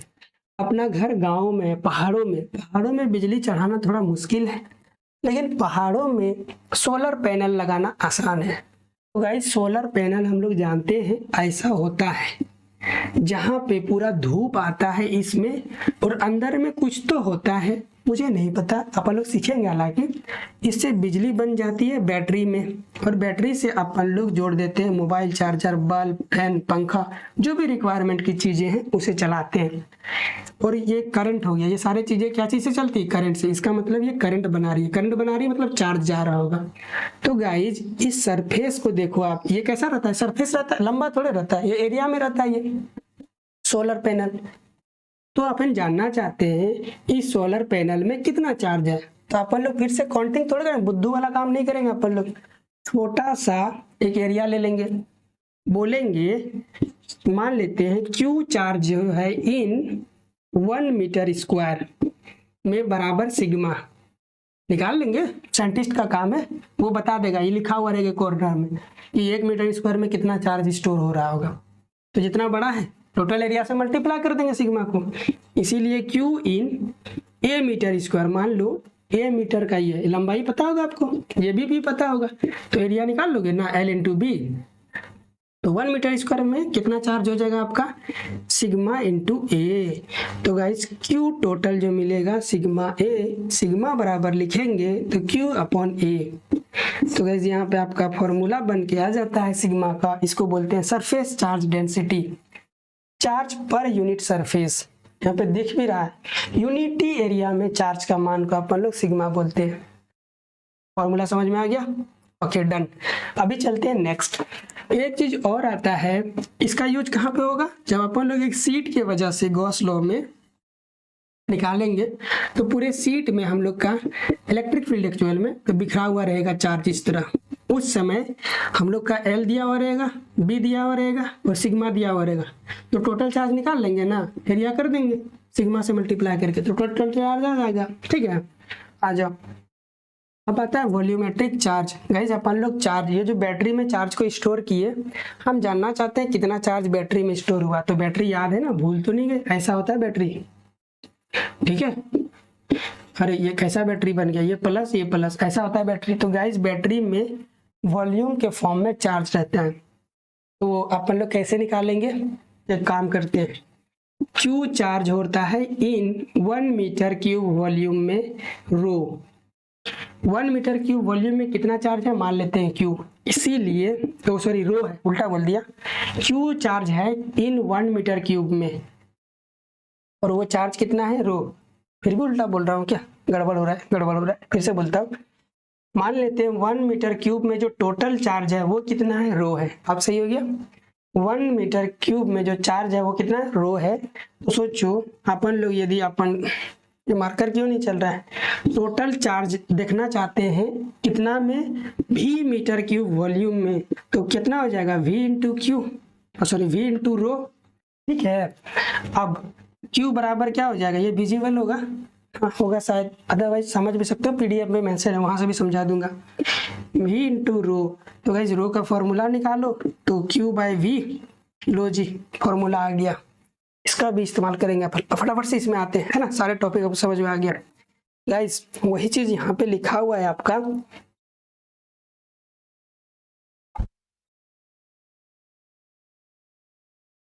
ठीक है, तो वही चीज यहाँ पे लिखा हुआ है आपका। अरे यार पेन उल्टा पकड़ रहा हूँ। तो linear charge density lambda, lambda बराबर क्या हो जाएगा?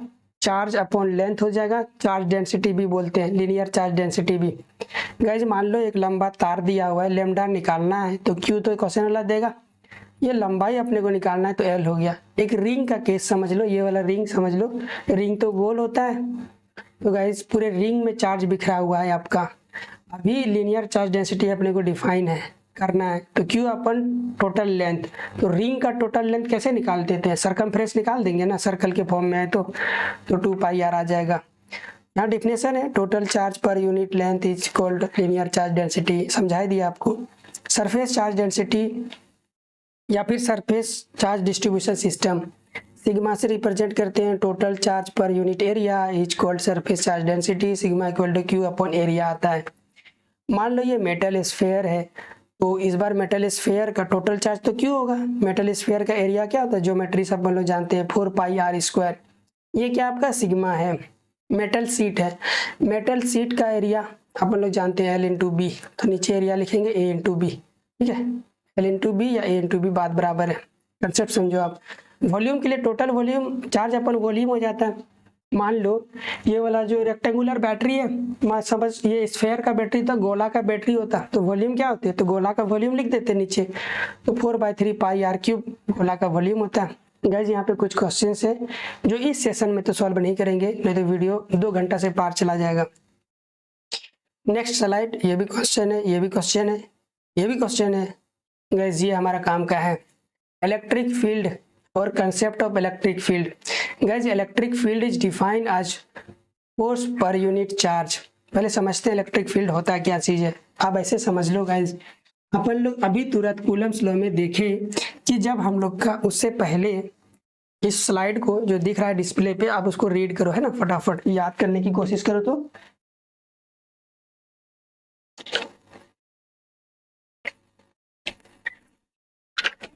ठीक है, तो जेंटलमैन यहाँ पे आपका है कंसेप्ट ऑफ इलेक्ट्रिक फील्ड। तो गाइस इलेक्ट्रिक फील्ड को हम लोग लाइन से दिखाते हैं, अभी जस्ट पहले आएगा, उससे पहले अभी देखो आप, मान लेते हैं ये पॉजिटिव चार्ज है, बच्चा जानता है जो पॉजिटिव चार्ज में जो फोर्स लगाता है दूसरे पॉजिटिव चार्ज, मान लेते हैं क्यू नॉट, ये भी पॉजिटिव ये भी पॉजिटिव, तो इसमें रिपल्सन फोर्स लगेगा। तो एक टाइम ऐसा रिपल्सन का दूर भगाता जाएगा, गाइस जिससे दूर भागता जा रहा है ये रिपल्सन लग रहा है, दूर भागते जा रहा है, एक ऐसा पॉइंट मिलेगा जिसके बाद से इसको भगा ही नहीं पा रहा है, ये वाला पॉइंट इधर आ रहा है तो इसका फोर्स ये महसूस कर पा रहा है, ऐसे समझ लो आप। इस पॉइंट के बाद इधर इसका फोर्स महसूस ही नहीं हो रहा है। तो गाइज ये ही वो मिनिमम डिस्टेंस है जहां तक ये वाला चार्ज किसी दूसरे पार्टिकल पे फोर्स लगा सकता है। इस मिनिमम डिस्टेंस को आप रेडियस मानते हुए एक सर्कल बना दो ऐसा, ठीक है गाइस, ये पूरा सर्कल इसका स्टेडियम जैसा बन गया, इसका फील्ड हो गया जहां पे ये इलेक्ट्रिक फोर्स लगा सकता है। इस फील्ड को नाम है इलेक्ट्रिक फील्ड। क्या नाम है, इलेक्ट्रिक फील्ड। क्यों, क्योंकि इसी फील्ड के अंदर वो इलेक्ट्रिक फोर्स लगा सकता है, इसीलिए इलेक्ट्रिक फील्ड इसको बोलते हैं। समझ आ गया। अच्छा, इलेक्ट्रिक इंटेंसिटी भी इसको बोलते हैं, ठीक है, इलेक्ट्रिक फील्ड को। गाइस अपन लोग जानते हैं यदि इस पॉइंट चार्ज को जैसे जैसे नज़दीक लाएंगे तो इस चार्ज के नज़दीक आ रहा है तो डिस्टेंस कम हो रहा है, डिस्टेंस कम हो रहा है तो फोर्स बढ़ेगा, पता है ना। इसका मतलब हर पॉइंट पे क्या होगा, फोर्स चेंज होगा। मेरे पास कौन है, क्यू नॉट चार्ज है। तो गाइस एवरी पॉइंट पे फोर्स का मान अलग अलग है का। तो गाइज लिखेंगे कैसे, इस पॉइंट पे फोर्स क्यू नॉट पे जो है फोर्स पर क्यू नॉट इतना मिलेगा कुछ और, गाइज इस पॉइंट पे फोर्स पर क्यू नॉट पे कुछ और मिलेगा, इस पॉइंट पे फोर्स पर क्यू नॉट कुछ और मिलेगा। इसी वैल्यू को अपन लोग इलेक्ट्रिक फील्ड बोलते हैं। तो इलेक्ट्रिक फील्ड बेसिकली है नहीं, है क्या चीज, फोर्स ही है, लेकिन किसी खास पॉइंट पे।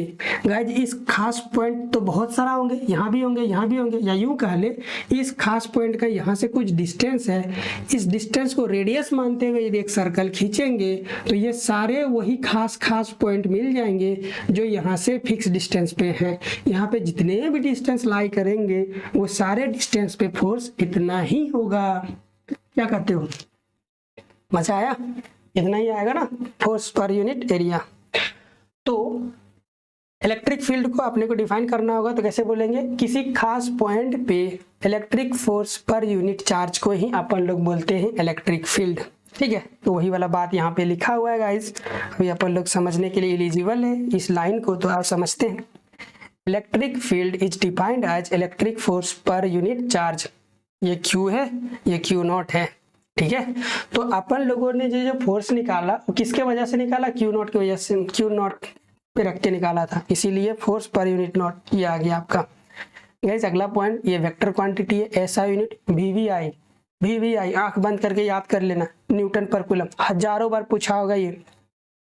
ऐसा यूनिट ऑफ इलेक्ट्रिक फील्ड क्या होता है, न्यूटन पर कूलम होता है। अनदर यूनिट वोल्ट पर मीटर होता है। गाइज इस इक्वेशन को देखो आप यहाँ पे, और यदि मुझे इलेक्ट्रिक फोर्स निकालना है तो क्यू नॉट को इलेक्ट्रिक फील्ड के साथ मल्टीप्लाई कर दे, इधर भेज दे, तो एफ बराबर क्यू ई आ गया। मोस्ट इंपॉर्टेंट, बहुत बार पूछता है ये, है ना। तो किसी पॉइंट पे इलेक्ट्रिक फील्ड निकालना, किसी इलेक्ट्रिक फील्ड में फोर्स निकालना है तो उस पॉइंट का चार्ज से आप क्या करो, मल्टीप्लाई कर दो, आपका आ जाएगा इलेक्ट्रिक फोर्स। ये जो क्यू है वो चार्ज है आपका, इसको आपको ना साइन के साथ पुट करना है, पुट विथ साइन, ये वाला बात याद रखोगे आप।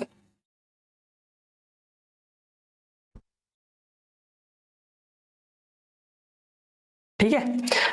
अब क्योंकि जैसे ही अभी अपन लोग इलेक्ट्रिक फील्ड जान गए, तो गाइज इलेक्ट्रिक फील्ड को हम लोग क्यू से दिखाते हैं, सॉरी ई से दिखाते हैं। क्या जैसे दिखाएंगे, एक सिंबल का इस्तेमाल करेंगे, जैसे फोर्स को एफ से दिखाते हैं, है ना, उसी तरह इलेक्ट्रिक फील्ड को ई से दिखाएंगे, तो एक सिंबल का यूज करते हैं।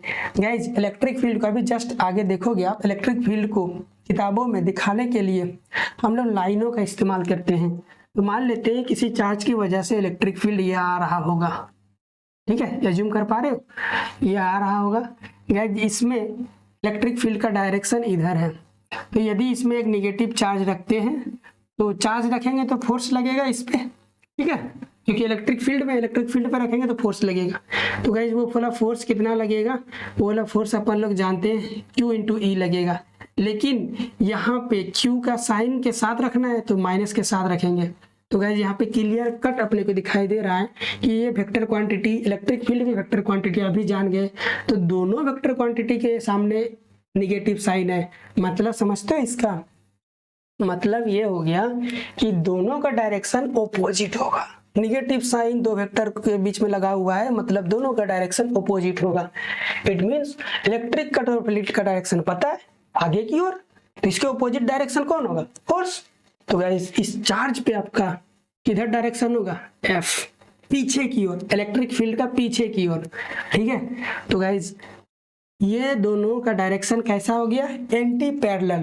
पैरेलल रहता तो सेम होता, एंटी पैरेलल हो गया मतलब ऑपोजिट हो गया, एक आगे एक पीछे। तो इसी को अपन लोग ऐसे दिखाते हैं, ये सिंबल भी कभी कभी पूछता है, ध्यान से देखना। फोर्स जो है वो नॉट पैरेलल है इलेक्ट्रिक फील्ड का, याद रखना, ये ऑब्जेक्टिव क्वेश्चन में पूछेगा। गाइज ये है इलेक्ट्रिक फील्ड दूसरा, मान लो इलेक्ट्रिक फील्ड का डायरेक्शन आगे, तीरे आगे है तो इलेक्ट्रिक फील्ड का डायरेक्शन आगे है, तो यहाँ पे पॉजिटिव चार्ज लग रही है, फोर्स बराबर क्या लगाएंगे, Q इंटू ई। गाइज ये पॉजिटिव साइन, दो वेक्टर के बीच में पॉजिटिव साइन हो तो वो दोनों बताएगा कि सेम डायरेक्शन में है वो दोनों, मतलब इस पे लगने वाला फोर्स का जो डायरेक्शन है वो आगे होगा। तो गाइज दोनों एक दूसरे के पैरेलल दिखाई दे रहे हैं, यहाँ तो एंटी पैरेलल, यहाँ पैरेलल। तो पॉजिटिव साइन, पॉजिटिव चार्ज की वजह से जो फोर्स आता है वो वाला फोर्स का डायरेक्शन पैरेलल होता है इलेक्ट्रिक फील्ड का। ये वाला याद रखोगे, ये सिंबल भी पूछता है, ये वाला, ठीक है। तो अभी से आप याद कर लो, रट लो, कुछ भी कर लो, तो ये याद रखना चाहिए, निगेटिव चार्ज पे आपका इलेक्ट्रिक फोर्स इलेक्ट्रिक फील्ड के डायरेक्शन का ऑपोजिट डायरेक्शन में लगता है, पॉजिटिव चार्ज पे इलेक्ट्रिक फोर्स इलेक्ट्रिक फील्ड के सेम डायरेक्शन में लगता है। दूसरा तरीका, पॉजिटिव चार्ज का जो फोर्स होता है इलेक्ट्रिक फील्ड में वो पैरेलल होता है इलेक्ट्रिक फील्ड का, पॉजिटिव चार्ज का, नेगेटिव चार्ज का जो फोर्स का डायरेक्शन होता है वो इलेक्ट्रिक फील्ड का एंटी पैरेलल होता है। दोनों तरह से क्वेश्चन आपसे ऑब्जेक्टिव में पूछा जा सकता है, ठीक है। तो वही वाला चीज यहाँ पे आपका लिखा हुआ है। अच्छा और एक चीज लगे हाथों याद कर लो गाइज, जिधर फोर्स लगता है उधर ना डिस्प्लेसमेंट होता है, तो यदि फोर्स इधर लग रहा है तो नेगेटिव चार्ज किधर मूव करेगा, बताओ जरा, इधर मूव करेगा। तो इलेक्ट्रिक फील्ड के ऑपोजिट डायरेक्शन में इलेक्ट्रिक फील्ड चलता है, समझ में आ गया कैसे पता चला, क्योंकि फोर्स उधर लग रहा है और जिधर फोर्स लगता है डिस्प्लेसमेंट उधर आता है, मतलब जरूरत पड़ा तो नेगेटिव चार्ज इधर दौड़ेगा, ठीक है, पॉजिटिव चार्ज इधर दौड़ेगा। नेक्स्ट वही चीज यहाँ पे लिखा हुआ है और कुछ नहीं है आपका, behaviour of electric charge placed inside the field. Positive charge समझा ना दिए, positive charge has tendency to move along electric field, ये समझ गए आप। नेगेटिव चार्ज के लिए देख लो आप, नॉट पैरेलल एंटी पैरेलल है ये। Negative charge has tendency to move opposite electric field, है ना। इंपॉर्टेंट पॉइंट है, याद कर लो, काम देगा आपको। The charge which produce electric field, उसको अपन लोग क्या बोलेंगे, सोर्स चार्ज बोलेंगे। गाइस यहाँ पे इधर देखो, ये इलेक्ट्रिक फील्ड किसी की वजह से आ रहा होगा, जिसके वजह से आ रहा है उस वजह को अपन लोग सोर्स चार्ज बोलते हैं। Electric field follow principal of superposition. Guys electric field भी सुपरपोजिशन को फॉलो करता है। इसको अभी समझा नहीं सकता, वीडियो का लेंथ काफी ज्यादा लंबा हो जाएगा, तो याद कर लेना, रट लेना। आप समझा देता हूँ यार, 2 मिनट ज्यादा लगेगा और क्या। सुनो गाइस, देखो मान लेते हैं ये एक पॉजिटिव चार्ज है, इसका इलेक्ट्रिक फील्ड ये वाला, ये भी एक पॉजिटिव चार्ज है, इसका इलेक्ट्रिक फील्ड ये वाला। देखो ये कॉमन पॉइंट है, एक और वाला इलेक्ट्रिक फील्ड इसमें, एक रो वाला इलेक्ट्रिक फील्ड इसमें। तो गाइस क्या इसमें ये जो कॉमन पार्ट है उसमें इसके आने की वजह से, इसके आने की वजह से इसका इफेक्ट क्या इसमें कम हो जाएगा? नहीं, प्रैक्टिकली ऐसा कम नहीं होता है, देखा गया। गाइज यहाँ पे और एक इलेक्ट्रिक फील्ड चाहे लेके आ जाओ, तब भी इस पे, इस खास पॉइंट पे इसके वजह से जो इलेक्ट्रिक फील्ड लग रहा है वो इंडिपेंडेंट रहेगा इस चार्ज की वजह से। इलेक्ट्रिक फील्ड जो है, इस चार्ज की वजह से जो इलेक्ट्रिक फील्ड है, ये इलेक्ट्रिक फील्ड लाइन नहीं है, ये काट नहीं रहे, लाइन मत समझना, ये गड़बड़ मत कर देना, है ना, ये लाइन थोड़े, वो तो मैंने दिखाया कि ऐसे ऐसे हैं, ठीक है। चलो जी, तो इसीलिए प्रिंसिपल ऑफ सुपरपोजिशन को फॉलो करते हैं। इलेक्ट्रिक फील्ड 2 टाइप का होता है गाइस, एक होता है आपका इलेक्ट्रोस्टैटिक इलेक्ट्रिक फील्ड, दूसरा होता है आपका induced electric field. Electrostatic field को तो अभी पढ़ रहे हो आप, इंड्यूस्ड इलेक्ट्रिक फील्ड कहाँ पढ़ोगे आगे आके। तो इलेक्ट्रोस्टैटिक फील्ड जो होता है, इलेक्ट्रिक फील्ड जो होता है वो रुका हुआ चार्ज की वजह से होता है। तो आपसे कोई पूछेगा कि बताओ इलेक्ट्रोस्टैटिक फील्ड कैसे जनरेट होता है, तो हम लोग बोलेंगे चार्ज का रुका हुआ होना चाहिए। इंड्यूस्ड इलेक्ट्रिक फील्ड कैसे जनरेट होता है वो EMI में पढ़ेंगे, इलेक्ट्रोमैग्नेटिक वेव में, तो हम लोग बोलेंगे चार्ज एक्सेलरेटेड होगा या मूव करेगा, ठीक है। तो यहाँ पे कुछ था क्या? हाँ, next, establishment of electric field around any charge occur at the speed of light. Light जितना रफ्तार से धरती तक पहुंचती है ना सूरज से, उतना ही रफ्तार से आपका इलेक्ट्रिक फील्ड के, इलेक्ट्रिक चार्ज के चारों ओर फील्ड बन जाता है, धाए से बन जाता है तुरंत, ठीक है।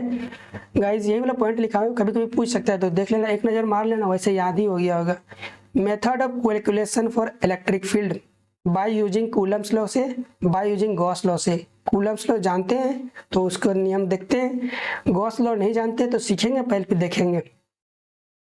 By using Coulomb's law guys calculate electric field due two point charge. VVI है, 3 मार्क्स का क्वेश्चन में पूछ सकता है। देखो गाइज ये आपका क्या है, Q0 है, Q चार्ज है, इसके वजह से चारों तरफ इलेक्ट्रिक फील्ड होगा।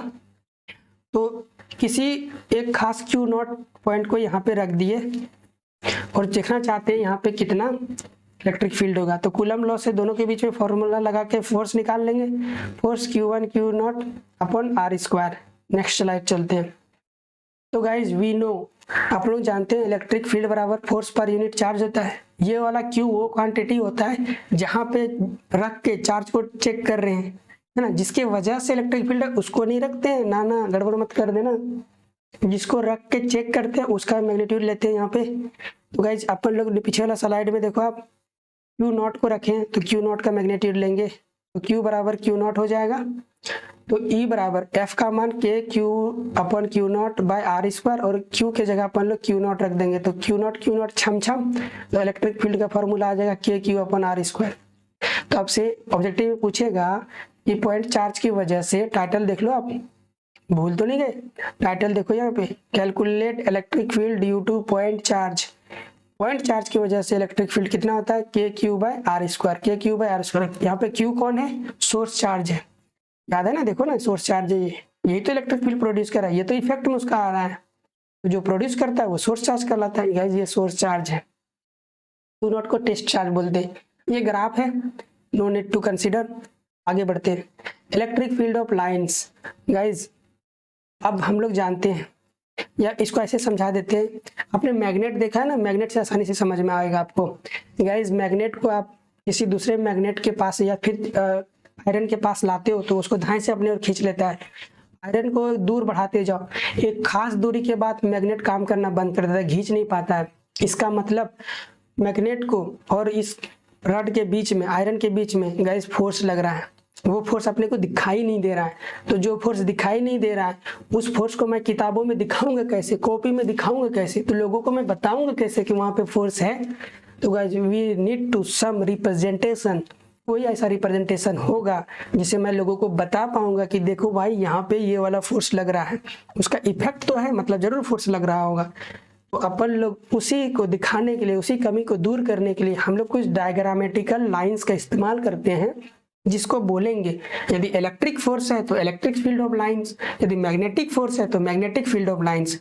मैग्नेट को आपने देखा है, उसका इफेक्ट को भी देखा है, इसीलिए उसको आप महसूस कर सकते हैं, इसीलिए कंपेयर करके बताया। इलेक्ट्रिक फील्ड में भी हूबहू वही चीज होता है, ठीक है। जैसे अभी इलेक्ट्रिक फील्ड का प्रॉपर्टी, लाइंस का प्रॉपर्टी पढ़ेंगे, वैसे ही अपन लोग मैग्नेटिक फील्ड का भी प्रॉपर्टी पढ़ेंगे। तो अभी से आपका बेस बनते जा रहा है मैग्नेटिक का भी। तो गाइस ये बेसिकली है क्या चीज, दीज आर द, इसको काट दिया, इसको या मत देखो आप, है ना, वही चीज बोला है जो लिखा हुआ है, ये गलत नहीं है आपका, बस दिमाग को डिस्टर्ब ना करे इसीलिए इसको काट दिया।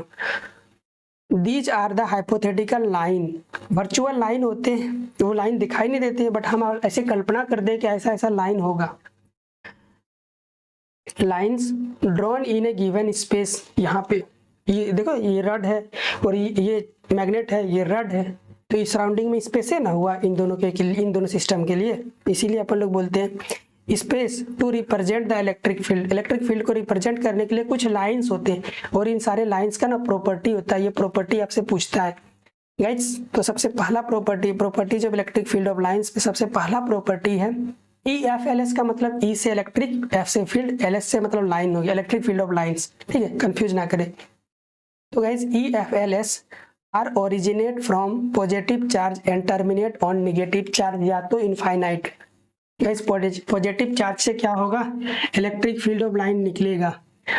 तो कैसा निकलता है, पहले लाइन होता है, ये लाइन तो स्ट्रेट होता है ना, इसीलिए स्ट्रेट निकलेगा ऐसे बाहर की ओर, क्योंकि वेक्टर क्वांटिटी है इलेक्ट्रिक फील्ड, इसीलिए एरो लगाना पड़ेगा, तो एरो लगा दिया। गाइस ये डॉट डॉट डॉट डॉट कहाँ पे जाके खत्म होगा, इनफाइनाइट पे जाके खत्म होगा, ठीक है। मान लो ये निगेटिव चार्ज है, तो निगेटिव चार्ज में क्या होगा, इलेक्ट्रिक फील्ड अपने ओर आएगा, इसका मतलब ऐसा ऐसा, ये कहाँ से आ रहा है, दूर इनफाइनाइट से आ रहा होगा, ठीक है। अब ये पॉजिटिव और नेगेटिव चार्ज बिल्कुल पास पास रह गए, हम बिल्कुल आजू बाजू है।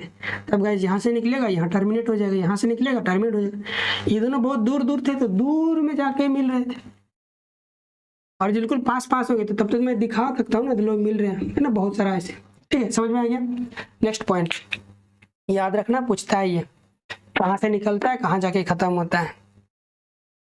तो ये पॉजिटिव के लिए, ये नेगेटिव के लिए, ये दो चार्ज के लिए, इसको क्वेश्चंस के थ्रू देखेंगे, मॉडल क्वेश्चन में है ये। Guys if we draw a tangent at any point on EFLS then it will gives the direction of net electric field at that point. Suppose करो, इसको जानना बहुत जरूरी है, इससे क्वेश्चन आता है। एग्जाम ओरिएंटेड पॉइंट लिखा हूं इसमें, उससे बाहर कुछ नहीं है। मान लो गाइज ये वाला आपका इलेक्ट्रिक फील्ड है, ठीक है, ये वाला वो पॉइंट है, इस पॉइंट पे जानना चाहता हूँ इलेक्ट्रिक फील्ड ऐसे जा रहा है, तो इस पॉइंट पे इलेक्ट्रिक फोर्स लगेगा, उस फोर्स का डायरेक्शन कहाँ होगा। तो डायरेक्शन पता करने के लिए अपने पास एक तरीका है, इस पॉइंट पर एक टेंजेंट खींच लो। टेंजेंट क्या होता है, छूता हुआ लाइन होता है, इसी पॉइंट को, इस पॉइंट को छूता हुआ लाइन ऐसे खींचेंगे अपन लोग, देखो ना, ये देखो छूता हुआ लाइन, तो यहाँ ज्यादा छूता हुआ दिख रहा है, तो मान लेते हैं यहीं पे वो। तो गाइस इस टेंजेंट लाइन का एक डायरेक्शन होगा, इधर होगा कि इधर होगा। गाइस जिधर इलेक्ट्रिक फील्ड होगा, इलेक्ट्रिक फील्ड इधर की है तो डायरेक्शन इधर होगा। तो गाइस इस पार्टिकुलर फोर्स पे, इस पार्टिकुलर पॉइंट पे, फोर्स नहीं पॉइंट पे इलेक्ट्रिक फील्ड, इलेक्ट्रिक फोर्स का डायरेक्शन किधर होगा, इधर होगा। तो पॉजिटिव चार्ज रख देंगे ना यहाँ पे Q0, तो जैसे रखेंगे ना धाए से इधर भागेगा, क्योंकि फोर्स का डायरेक्शन जिधर है उधर डिस्प्लेसमेंट होगा, तो यहाँ रखते ही तुरंत भागेगा इधर, ऐसे डॉट डॉट छिटक के निकल जाएगा। समझ में आ गया। तो टेंजेंट खींचते ही इलेक्ट्रिक फील्ड का डायरेक्शन मिल जाता है। गैस अब इतना पता चल गया। प्रॉपर्टी नंबर 2 समझा दिए ना। प्रॉपर्टी नंबर 3 कहता है two electric field lines never intersect each other. रट जाना, कभी एक दूसरे को इंटरसेक्ट नहीं करता। ऐसा क्यों करता है? इफ दे डू, आगे रीजन लिखा हुआ है, if they do so then we will get 2 direction of electric field. हम लोग कितने डायरेक्शन मिल जाएगा? 2 डायरेक्शन मिल जाएगा। तो ऐसा पॉसिबल नहीं है। क्यों नहीं है बताता हूँ, अभी समझेगा आप। At one point which is not possible. Guys अब समझो, ऐसे समझ लो आप, एक बॉडी है, इस बॉडी पे 2 फोर्स लग रहा है, एक तो इधर एक तो इधर। अब बताओ बॉडी एक टाइम पे या तो इधर जाएगा या तो इधर जाएगा, लेकिन अच्छे शब्दों में बोलूं तो जिन दोनों की वजह से जहां पे आपका नेट फोर्स लग रहा है उधर जाएगा। तो बच्चा जानता है नेट फोर्स आगे लगेगा। तो गाइस जिधर नेट फोर्स लगता है बॉडी का डायरेक्शन वही होता है। तो एक खास टाइम पे बॉडी एक ही डायरेक्शन में हो सकता है, 2 डायरेक्शन में नहीं हो सकता, एक खास टाइम पे। और बेहतर एग्जांपल दूं, जैसे समझो एक गाड़ी है, बस। तो गाइस एक खास टाइम पे 1:01 सेकंड में वो या तो गाड़ी आगे जाएगी या तो पीछे जाएगी। उस 1 सेकंड में उस गाड़ी का 2 डायरेक्शन नहीं पॉसिबल है। समझ में आ गया ना? ये आप खुद भी एज्यूम कर सकते हो या खुद भी महसूस कर सकते हो, यार गाड़ी एक साथ एक पॉइंट पे या तो आगे जा रही होगी या तो पीछे जा रही होगी, दोनों हो सकता है क्या? नहीं, उस खास टाइम पे दोनों पॉसिबल नहीं है। तो यहाँ पे देखो, यदि 2 लाइन एक दूसरे को इंटरसेक्ट करेगी, इलेक्ट्रिक फील्ड ऑफ लाइन, मान लेते हैं एक ये है एक ये है, ये वाला इधर जा रहा है ये वाला इधर जा रहा है, तो ये वो पॉइंट है जहां पे इंटरसेक्ट कर दिया।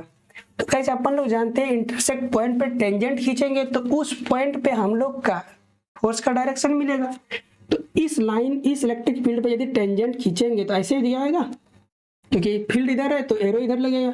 गाइस इसको टच करता हुआ खींचेंगे तो इधर जाएगा।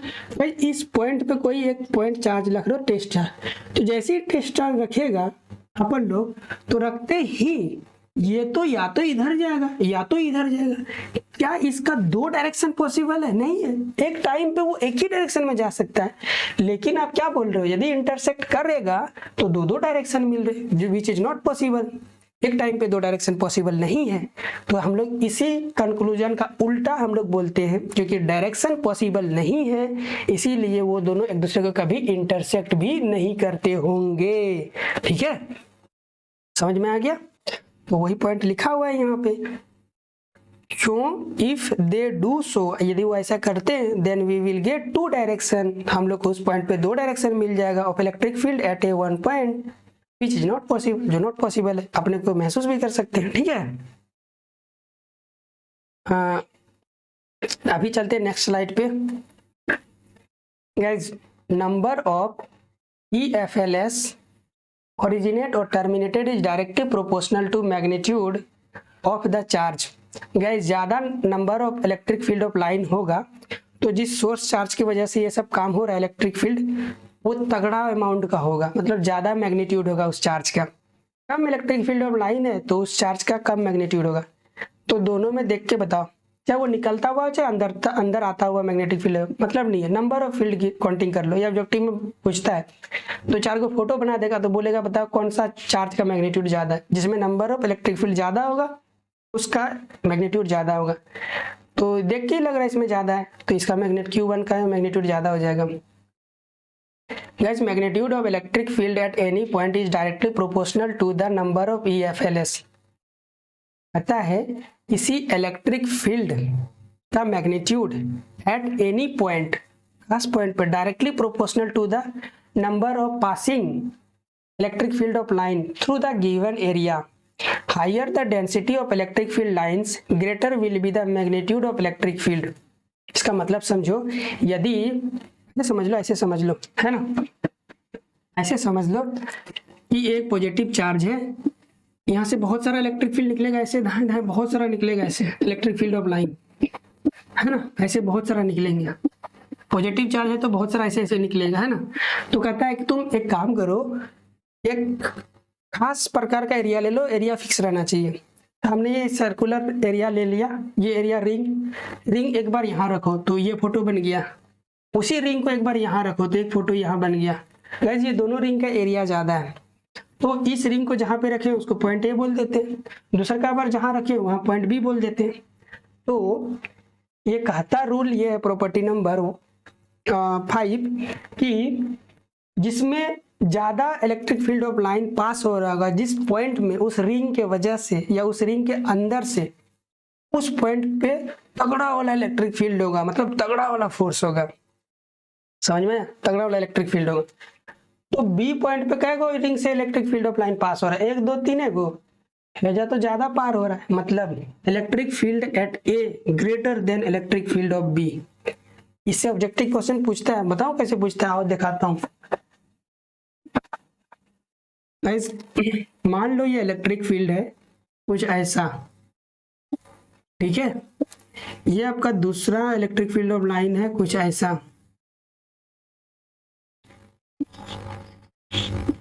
ठीक है, एक इलेक्ट्रिक फील्ड ऑफ लाइन है ऐसा, सब आगे की ओर जा रहे हैं गाइज। ये वाला पॉइंट है ए, ये वाला पॉइंट है बी, ये वाला पॉइंट है सी। अपने को एक एरिया लेके दिया, क्वेश्चन वाला ही ऐसे देगा फोटो बना के, ये एरिया क्या है, सेम है, तीनों जगह एरिया सेम है। ये छोटा दिख रहा है तो थोड़ा सा बड़ा बना लेते हैं, लो अब बराबर दिख रहा होगा। तो बताओ इलेक्ट्रिक फील्ड ए बी और सी पे किस तरह संबंध रखता है। तो गाइज इलेक्ट्रिक फील्ड एट ए 3 को पास हो रहा है और इसमें भी 3 को पास हो रहा है, तो जरूर इलेक्ट्रिक फील्ड ऑफ ए और इलेक्ट्रिक फील्ड ऑफ सी बराबर होगा। और इलेक्ट्रिक फील्ड ऑफ बी में एक को लाइन पास हो रहा है इस रिंग से, तो ये दोनों से छोटा होगा electric field at B point. तो देखा ना आपने रिलेशन, ऐसे ऑब्जेक्टिव क्वेश्चन पूछते हैं। तो प्रॉपर्टी नंबर 5 याद रहेगा तभी ना पता चलेगा। ज्यादा नंबर ऑफ फील्ड किसी एरिया से पास हो रहा है तो तगड़ा वाला इलेक्ट्रिक फील्ड, सीधा सीधा कंसेप्ट है। प्रॉपर्टी नंबर 6 है electric fields are continuous line. Electric field टूटा हुआ लाइन नहीं होता है। They never form close loop, वो कभी क्लोज लूप फॉर्म नहीं करते हैं। गाइस यहाँ पे EFLS जो है, क्योंकि 2 टाइप का हमारे पास इलेक्ट्रिक फील्ड होता है, एक होता है इलेक्ट्रोस्टैटिक इलेक्ट्रिक फील्ड, एक होता है आपका इंड्यूस्ड इलेक्ट्रिक फील्ड। तो यहाँ पे जो अभी हम पढ़ रहे हैं ये है आपका इलेक्ट्रोस्टैटिक फील्ड। यहाँ पे लिख देता हूँ है ना, भूल ना जाओ। ये कैसा वाला है, यहाँ पे लिख देता हूँ इलेक्ट्रोस्टैटिक, और यहाँ पे ऐसे एरो दे देता हूँ तो आप समझ पाओगे, ठीक है। बाकी चीजों ऑब्स्ट्रक्शन को मिटा देता हूँ, ठीक है। तो गाइस ये वाला कैसा, इलेक्ट्रोस्टैटिक इलेक्ट्रिक फील्ड, ये PDF मिल जाएगा, आप डाउनलोड कर लेना। इलेक्ट्रोस्टैटिक फील्ड ऑफ लाइंस कभी भी गोल घेरा नहीं बनाते हैं, ऐसे कभी नहीं बनाते हैं, ऐसे क्लोज लूप नहीं बनाएगा, ये याद रखना है बस आपको। तो क्लोज लूप कौन बनाता है, इंड्यूस्ड इलेक्ट्रिक फील्ड। तो ये वर्ड आपका डायरेक्ट साफ साफ लिखा हुआ रहेगा, इंड्यूस्ड इलेक्ट्रिक फील्ड है या फिर इलेक्ट्रोस्टैटिक इलेक्ट्रिक फील्ड है। तो उसके according electrostatic field never form close loop. Close loop का मतलब ऐसे गोला नहीं बनाता है, ठीक है। और इंड्यूस्ड इलेक्ट्रिक फील्ड है तो वो गोला ऐसे बनाता है, चक्री गोल गोल बनाएगा। ऐसा उसका जो इलेक्ट्रिक फील्ड होता है ना, ऐसा होता है, ऐसा ऐसा गोल गोल गोल गोल, देखेंगे बस अभी आपने एक नजर मार लिया, ठीक है। प्रॉपर्टी नंबर 7 है आपका electric fields of line are always perpendicular to the equipotential surface. Guys equipotential surface आप लोगों ने पढ़ा नहीं, चैप्टर नंबर 2 में पढ़ेंगे। अभी से बस याद करके रखो, इक्विपोटेंशियल सरफेस पे electric field of line perpendicular होता है। Electric field lines are always perpendicular to the surface of conductor. मान लो ये तार है, ठीक है, पूरा पॉजिटिव चार्ज अंदर में भरे हुए हैं। तो गाइज अब इलेक्ट्रिक फील्ड यहाँ से बाहर निकलेगा, तो बाहर निकलेगा तो कैसे निकलेगा, या तो ऐसे जा सकता है, या तो ऐसे जा सकता है, या तो ऐसे जा सकता है। 3-4 ऑप्शन है इसके पास, तो ये दोनों ऑप्शन में से कुछ नहीं होता है, ये हमेशा परपेंडिकुलर होता है। कैसे पता, प्रैक्टिकल करके देखा होगा लोगों ने, साइंटिस्ट ने, हमारे डिटेक्टिव सर लोगों ने, है ना। तो पता चला कि कंडक्टर का हमेशा परपेंडिकुलर होता है, ये याद रखना है आपको, ठीक है। ऑलवेज कंडक्टर के परपेंडिकुलर। अच्छा ये चारों तरफ ऐसा होगा, इधर भी होगा, है ना, इधर भी होगा, ऑलवेज परपेंडिकुलर। क्वेश्चन में दे देगा, बोलेगा बताओ ये वाला इलेक्ट्रिक फील्ड लाइन में पॉसिबल है कि नहीं, ऐसा दे देगा कुछ एंगल में, तो मना कर देंगे गलत है ये, क्योंकि परपेंडिकुलर अपन लोगों ने याद करके रखा है ना। Sorry guys. Electric dipole VVI दुनिया का किसी भी फिजिक्स क्वेश्चन जैक बोर्ड का पूछा है या फिर किसी स्टेट बोर्ड का, वहां पे इलेक्ट्रिक डायपोल आया है। गाइस ये है क्या चीज, समझते हैं इसको जरा। It is system of two charge placed at the very small. अच्छा इसको समझाता हूँ, यहाँ पे समझाता हूँ, आ जाओ अब आ जाओ। देखो इसको ऐसे समझ लो आप, इलेक्ट्रिक डायपोल जो है ये पॉजिटिव चार्ज है, ये निगेटिव चार्ज है, और इन दोनों के बीच का डिस्टेंस है बहुत स्मॉल डिस्टेंस है r, लेकिन कन्वेंशनल तरीका है दोनों का अपन लोग 2a लेते हैं, ठीक है। इन दोनों पॉइंट चार्ज है ये दोनों, ये ठीक बीच वाला पॉइंट को अपन लोग सेंटर ऑफ डायपोल बोलते हैं या सेंट्रल पॉइंट बोलते हैं। तो ये क्योंकि ये पॉइंट चार्ज जो है, ये पॉइंट जो है बिल्कुल बीच में है, तो यहाँ से यहाँ डिस्टेंस a हो जाएगा, यहाँ से यहाँ डिस्टेंस a हो जाएगा, तभी ना दोनों 2a होगा। इसीलिए जानबूझ के अपन लोग 2a लेते हैं, क्योंकि सारा डिस्टेंस डायपोल को हम लोग सेंटर से मेजर करते हैं, ठीक है। तो गाइस ये वाला इस सिस्टम को अपन लोग बोलते हैं इलेक्ट्रिक डायपोल मोमेंट, ठीक है। उसी तरह यदि इस सिस्टम का स्ट्रेंथ पता करना है, मैग्नीट्यूड पता करना है, कितना स्ट्रेंथ है इसका, तो गाइस जब डायपोल का स्ट्रेंथ निकालते हैं तो उसको बोलते हैं electric dipole moment. Electric dipole moment, इसका स्ट्रेंथ को डायपोल मोमेंट, सिस्टम को इलेक्ट्रिक डायपोल, दोनों में अंतर है। पी बार से रिप्रेजेंट करते हैं इसका स्ट्रेंथ को, पी बार मतलब वेक्टर क्वांटिटी, दोनों के बीच का डिस्टेंस 2a, और इसका जो पॉजिटिव चार्ज है मान लेते हैं Q है और ये भी Q है। हाँ एक चीज तो बताना ही भूल गया, दोनों चार्ज का मैग्नीट्यूड सेम रहता है, ये पॉजिटिव है बस नेचर में और ये निगेटिव है, ठीक है। तो किसका चार्ज को अपन लोग यहाँ पे रखेंगे, पॉजिटिव, पॉजिटिव चार्ज का मैग्नीट्यूड को यहाँ पे रखेंगे। लो जी आपका डायपोल का स्ट्रेंथ आ जाएगा, तो इसको याद करके रखना है आपको, दोनों के बीच का डिस्टेंस और पॉजिटिव चार्ज का मैग्नीट्यूड, तो आपका इलेक्ट्रिक डायपोल का स्ट्रेंथ आ जाएगा। क्योंकि ये वेक्टर क्वांटिटी है, बार लिखा हुआ है मतलब वेक्टर क्वांटिटी, इसका डायरेक्शन कहाँ होगा गाइस, निगेटिव से पॉजिटिव की ओर, निगेटिव चार्ज किसे, पॉजिटिव चार्ज की ओर इसका डायरेक्शन होगा। याद हो गया आपका, तो यही सारी चीजें यहाँ पे मेंशन है आपका। तो it is system of two charge placed at very small distance, ये दूरी बहुत कम है ना। The magnitude of charge should be equal to their nature, should भी इक्वल होना चाहिए, उल्टा पढ़ लिया, शुड भी इक्वल, मैग्नीट्यूड इक्वल होना चाहिए, इक्वल होता है, एंड देयर नेचर शुड भी ऑपोजिट होता है, ठीक है। डायपोल मोमेंट पी बार से निकालते हैं, ये बेसिकली वेक्टर क्वांटिटी है which is defined the dipole electric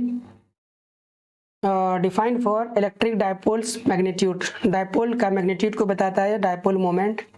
dipole moment is equal to the product of charge of dipole, dipole का चार्ज का किसको लेते हैं, पॉजिटिव चार्ज को लेते हैं, अभी तक बताया, एंड डिस्टेंस, बस यही चीज़ है, यहाँ पे टाइम वेस्ट नहीं करते इसमें, है ना। चलो नेक्स्ट चलते हैं, तो P बार बराबर हो जाएगा Q इंटू आर, इधर देखो आप दोनों के बीच का डिस्टेंस R है, तो पॉजिटिव यहाँ मैग्नीट्यूड है तो स्ट्रेंथ आ जाएगा Q into R. Next slide में चलते हैं guys, calculate electric field due to electric dipole on its axis.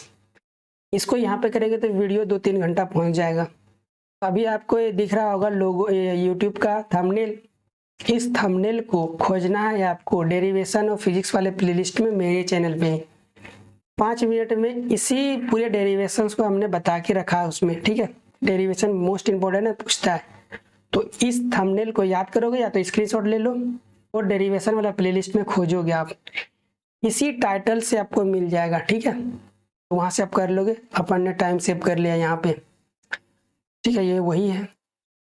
Again calculate electric field on the equatorial line, equatorial point on electric dipole. यहाँ पे भी आपको एक यूट्यूब थंबनेल शो कर रहा हूँ, ठीक है। ये थंबनेल का भी आप क्या करोगे, पीछा करता हुआ जाओगे, कौन वाला चैनल में, डेरिवेशन वाला चैनल में, डेरिवेशन वाला प्लेलिस्ट में। एक्चुअली डेरिवेशंस वाला जो प्लेलिस्ट है उसमें मैंने छोटा छोटा डेरिवेशंस, इंपॉर्टेंट डेरिवेशंस को डाल के रखा हूँ चैप्टर वाइज। कुछ अपलोड हो गए हैं, जो कुछ नहीं अपलोड हुए होंगे वो आपके एग्जाम से पहले अपलोड हो जाएंगे, टेंशन ना लो आप, ठीक है। तो वहाँ भी ये आपको मिल जाएगा, वहाँ से आप कर लोगे पक्का। Guys behaviour of dipole in uniform electric field, इसको अपन लोग यहाँ पे करेंगे। गाइस अपन लोग समझते हैं, सबसे पहले इसको याद करना है, समझेंगे तो नहीं, टाइम नहीं है अपने पास उतना, याद कर लो आप। गाइस किसी भी इलेक्ट्रिक फील्ड में यदि डायपोल को रखते हैं हम लोग, तो उस पे जो लगने वाला फोर्स है वो अपन लोगों का 0 होता है। एफ नेट बराबर कितना होता है, 0 होता है। गाइस ये पॉजिटिव चार्ज है तो इधर की ओर इलेक्ट्रिक फोर्स लगेगा, अभी समझाया पॉजिटिव चार्ज में फील्ड की ओर फोर्स लगता है, नेगेटिव चार्ज में फील्ड के अपोजिट रखता है, ठीक है। नेट फोर्स तो 0 रहता है, याद करना आपको, ठीक है। अभी समझा नहीं सकता, बहुत टाइम लग जाएगा नहीं तो गाइस अभी समझते हैं। किसी चीज को ऐसे खींचोगे, देखो ऐसे, एक को इधर ढकेल रहे, एक को पीछे खींच रहे हैं, तो आपको क्या लगता है, घूमेगा कि नहीं घूमेगा, घूमेगा ना, ऐसे खींचेंगे तो ये नेट फोर्स 0 होता है। नेट फोर्स 0 का मतलब हो गया वो एक जगह से कूदेगा नहीं, इस तरह कूदते हुए आगे नहीं जाएगा, डिस्प्लेसमेंट नहीं करेगा ऐसे, लेकिन घूमेगा जरूर, समझ में आ रहा है। तो गाइस डिस्प्लेसमेंट नहीं हो रहा है क्योंकि नेट फोर्स 0 है, तो रोटेट करेगा, इसका मतलब रोटेशन के लिए जिम्मेवार कौन होता है, घुमाने के लिए टॉर्क होता है, तो इसमें टॉर्क जरूर होगा आपका, ठीक है। तो वो टॉर्क किस तरह और कितना होता है उसका मैग्नीट्यूड और डेरिवेशन आपसे पूछता है। तो जो टॉर्क का फॉर्मूला होता है घूमने के कारण P E sine theta, guys P है वही डायपोल मोमेंट, ई है इलेक्ट्रिक फील्ड, और पी और ई डायपोल का डायरेक्शन होता है, याद है ना, पॉजिटिव की ओर। तो गाइस इस खास डायग्राम में देख के बताओ, ये वाला दोनों के बीच का एंगल है थीटा, देख रहे हैं आपको, ये इलेक्ट्रिक फील्ड आगे और ये डायपोल का डायरेक्शन इधर है, दोनों के बीच का एंगल थीटा है। तो यदि ये घूमेगा तो टॉर्क का मैग्नीट्यूड कितना होगा, पी का मैग्नीट्यूड अपन लोग जानते हैं 2AQ होता है, ई का मान क्वेश्चन वाला देगा, साइन थीटा भी क्वेश्चन वाला देगा, रख देंगे, निकाल देंगे, ठीक है। तो इसका डेरिवेशन में पूछता है ये, तो वही चीज है अपन लोग, और हमने याद भी करा दिया आपको। तो बिहेवियर ऑफ इलेक्ट्रिक फील्ड है आपका, behaviour of dipole in electric field, ठीक है, यूनिफॉर्म इलेक्ट्रिक फील्ड। तो पॉइंट नंबर 1, ट्रांसलेशन मोशन होता है क्या, नो। तो आपसे पूछेगा नेट फोर्स होता है क्या, 0 होता है। नेट फोर्स यहाँ पे 0 होगा, अपन ने लिखा नहीं है, यहाँ पे लिख लो, नेट फोर्स बराबर क्या होगा, 0, ठीक है। चलो जी, इंपॉर्टेंट पॉइंट है, in uniform electric field net force कितना होता है, डायपोल पे 0 होता है, ऑलवेज 0 होता है। In uniform electric field electric dipole translation equilibrium में, ट्रांसलेशन इक्विलिब्रियम का पहले मतलब समझो। इक्विलिब्रियम का मतलब होता है नेट फोर्स का 0 होना, नेट फोर्स का 0 होना, नेट टॉर्क का 0 होना। गाइस ट्रांसलेशन इसलिए है क्योंकि डिस्प्लेसमेंट को रिप्रेजेंट करता है, तो डिस्प्लेसमेंट के लिए कौन जिम्मेवार होता है, फोर्स जिम्मेवार होता है। तो यहाँ पे नेट फोर्स 0 है, that's why I am writing here कि ट्रांसलेशन इक्विलिब्रियम में। गाइस रोटेशन भी, यदि रोटेट भी नहीं करता तो वहां पे जितने भी लगने वाले टॉर्क होंगे सबका नेट टॉर्क 0 होगा, तो अपन लोग रोटेशनल इक्विलिब्रियम भी उसको बोलते हैं, ठीक है। लेकिन यहाँ तो घूम रहा है, इसका मतलब इक्विलिब्रियम में नहीं है। तो अगला पॉइंट में है rotational motion of electric dipole. In this case electric dipole feel a couple of force, dipole start rotating about its centre. Couple of force बोलते हैं, दोनों मैग्नीट्यूड में सेम है इसीलिए, ठीक है, दोनों का फोर्स सेम है ना, क्योंकि चार्ज सेम है, चार्ज सेम है तो Q equal to Q E लिखेंगे, ई तो सेम है दोनों में, Q भी सेम है, तो फोर्स भी सेम मिलेगा आपको।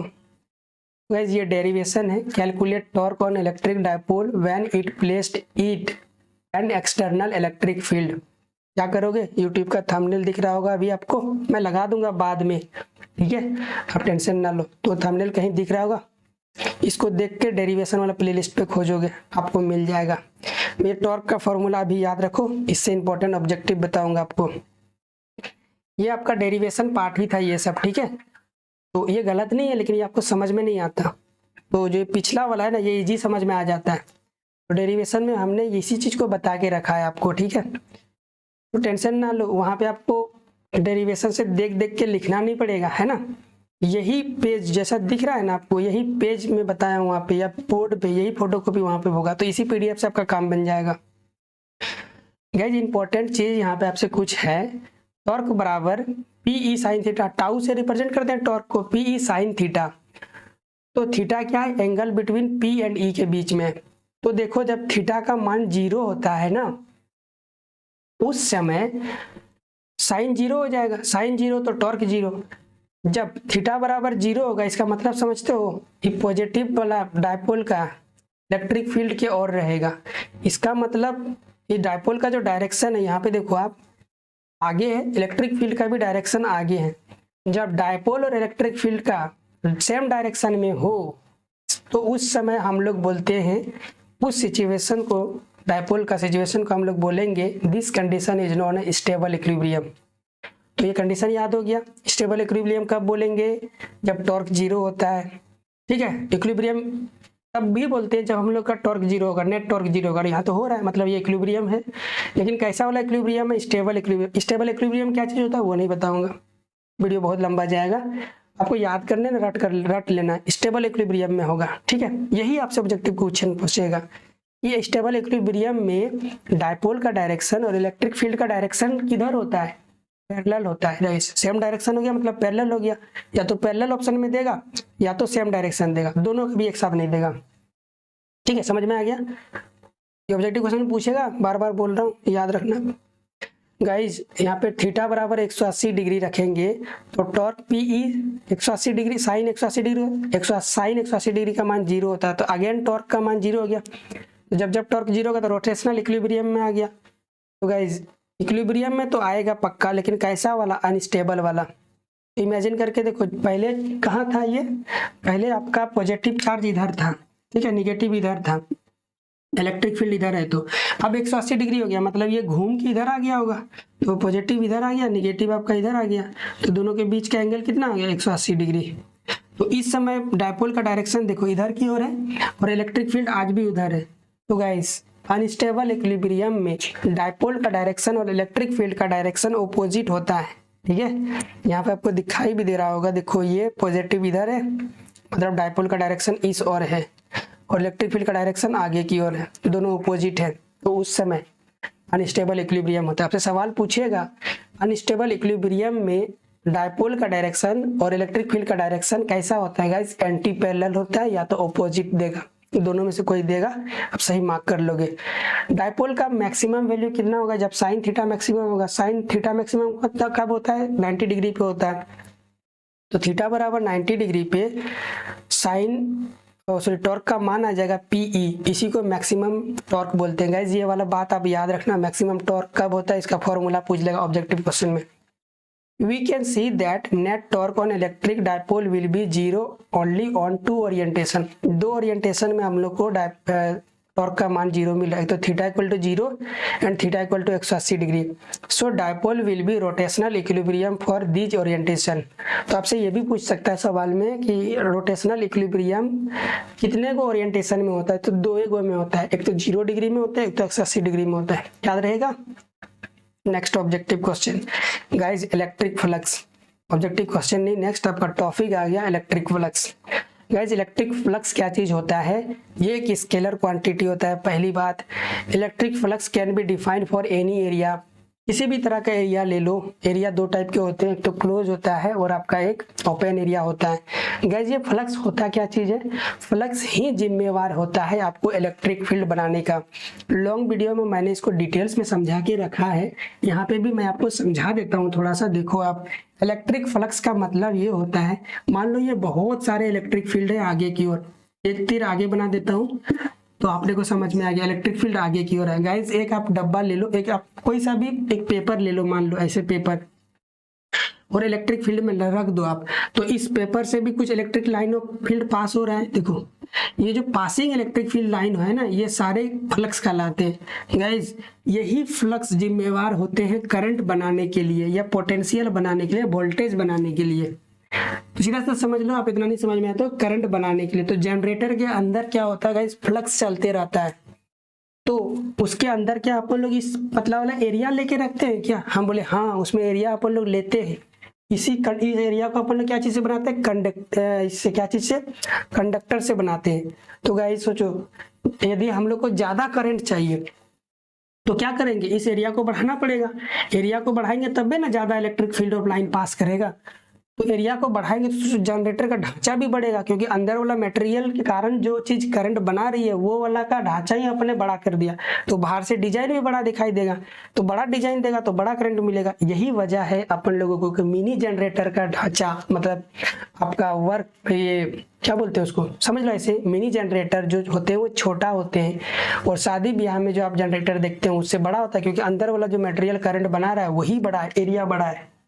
ठीक है, क्योंकि एरिया से जाता है, लाइन पास होता है तो फ्लक्स बनता है, फ्लक्स ही करंट बनाता है। गाइस आपने देखा होगा मॉल वगैरह में या फिर बैंक वगैरह में, उसमें डीजी लगा हुआ रहता है, बड़ा सा डीजी, नाम भी सुना होगा।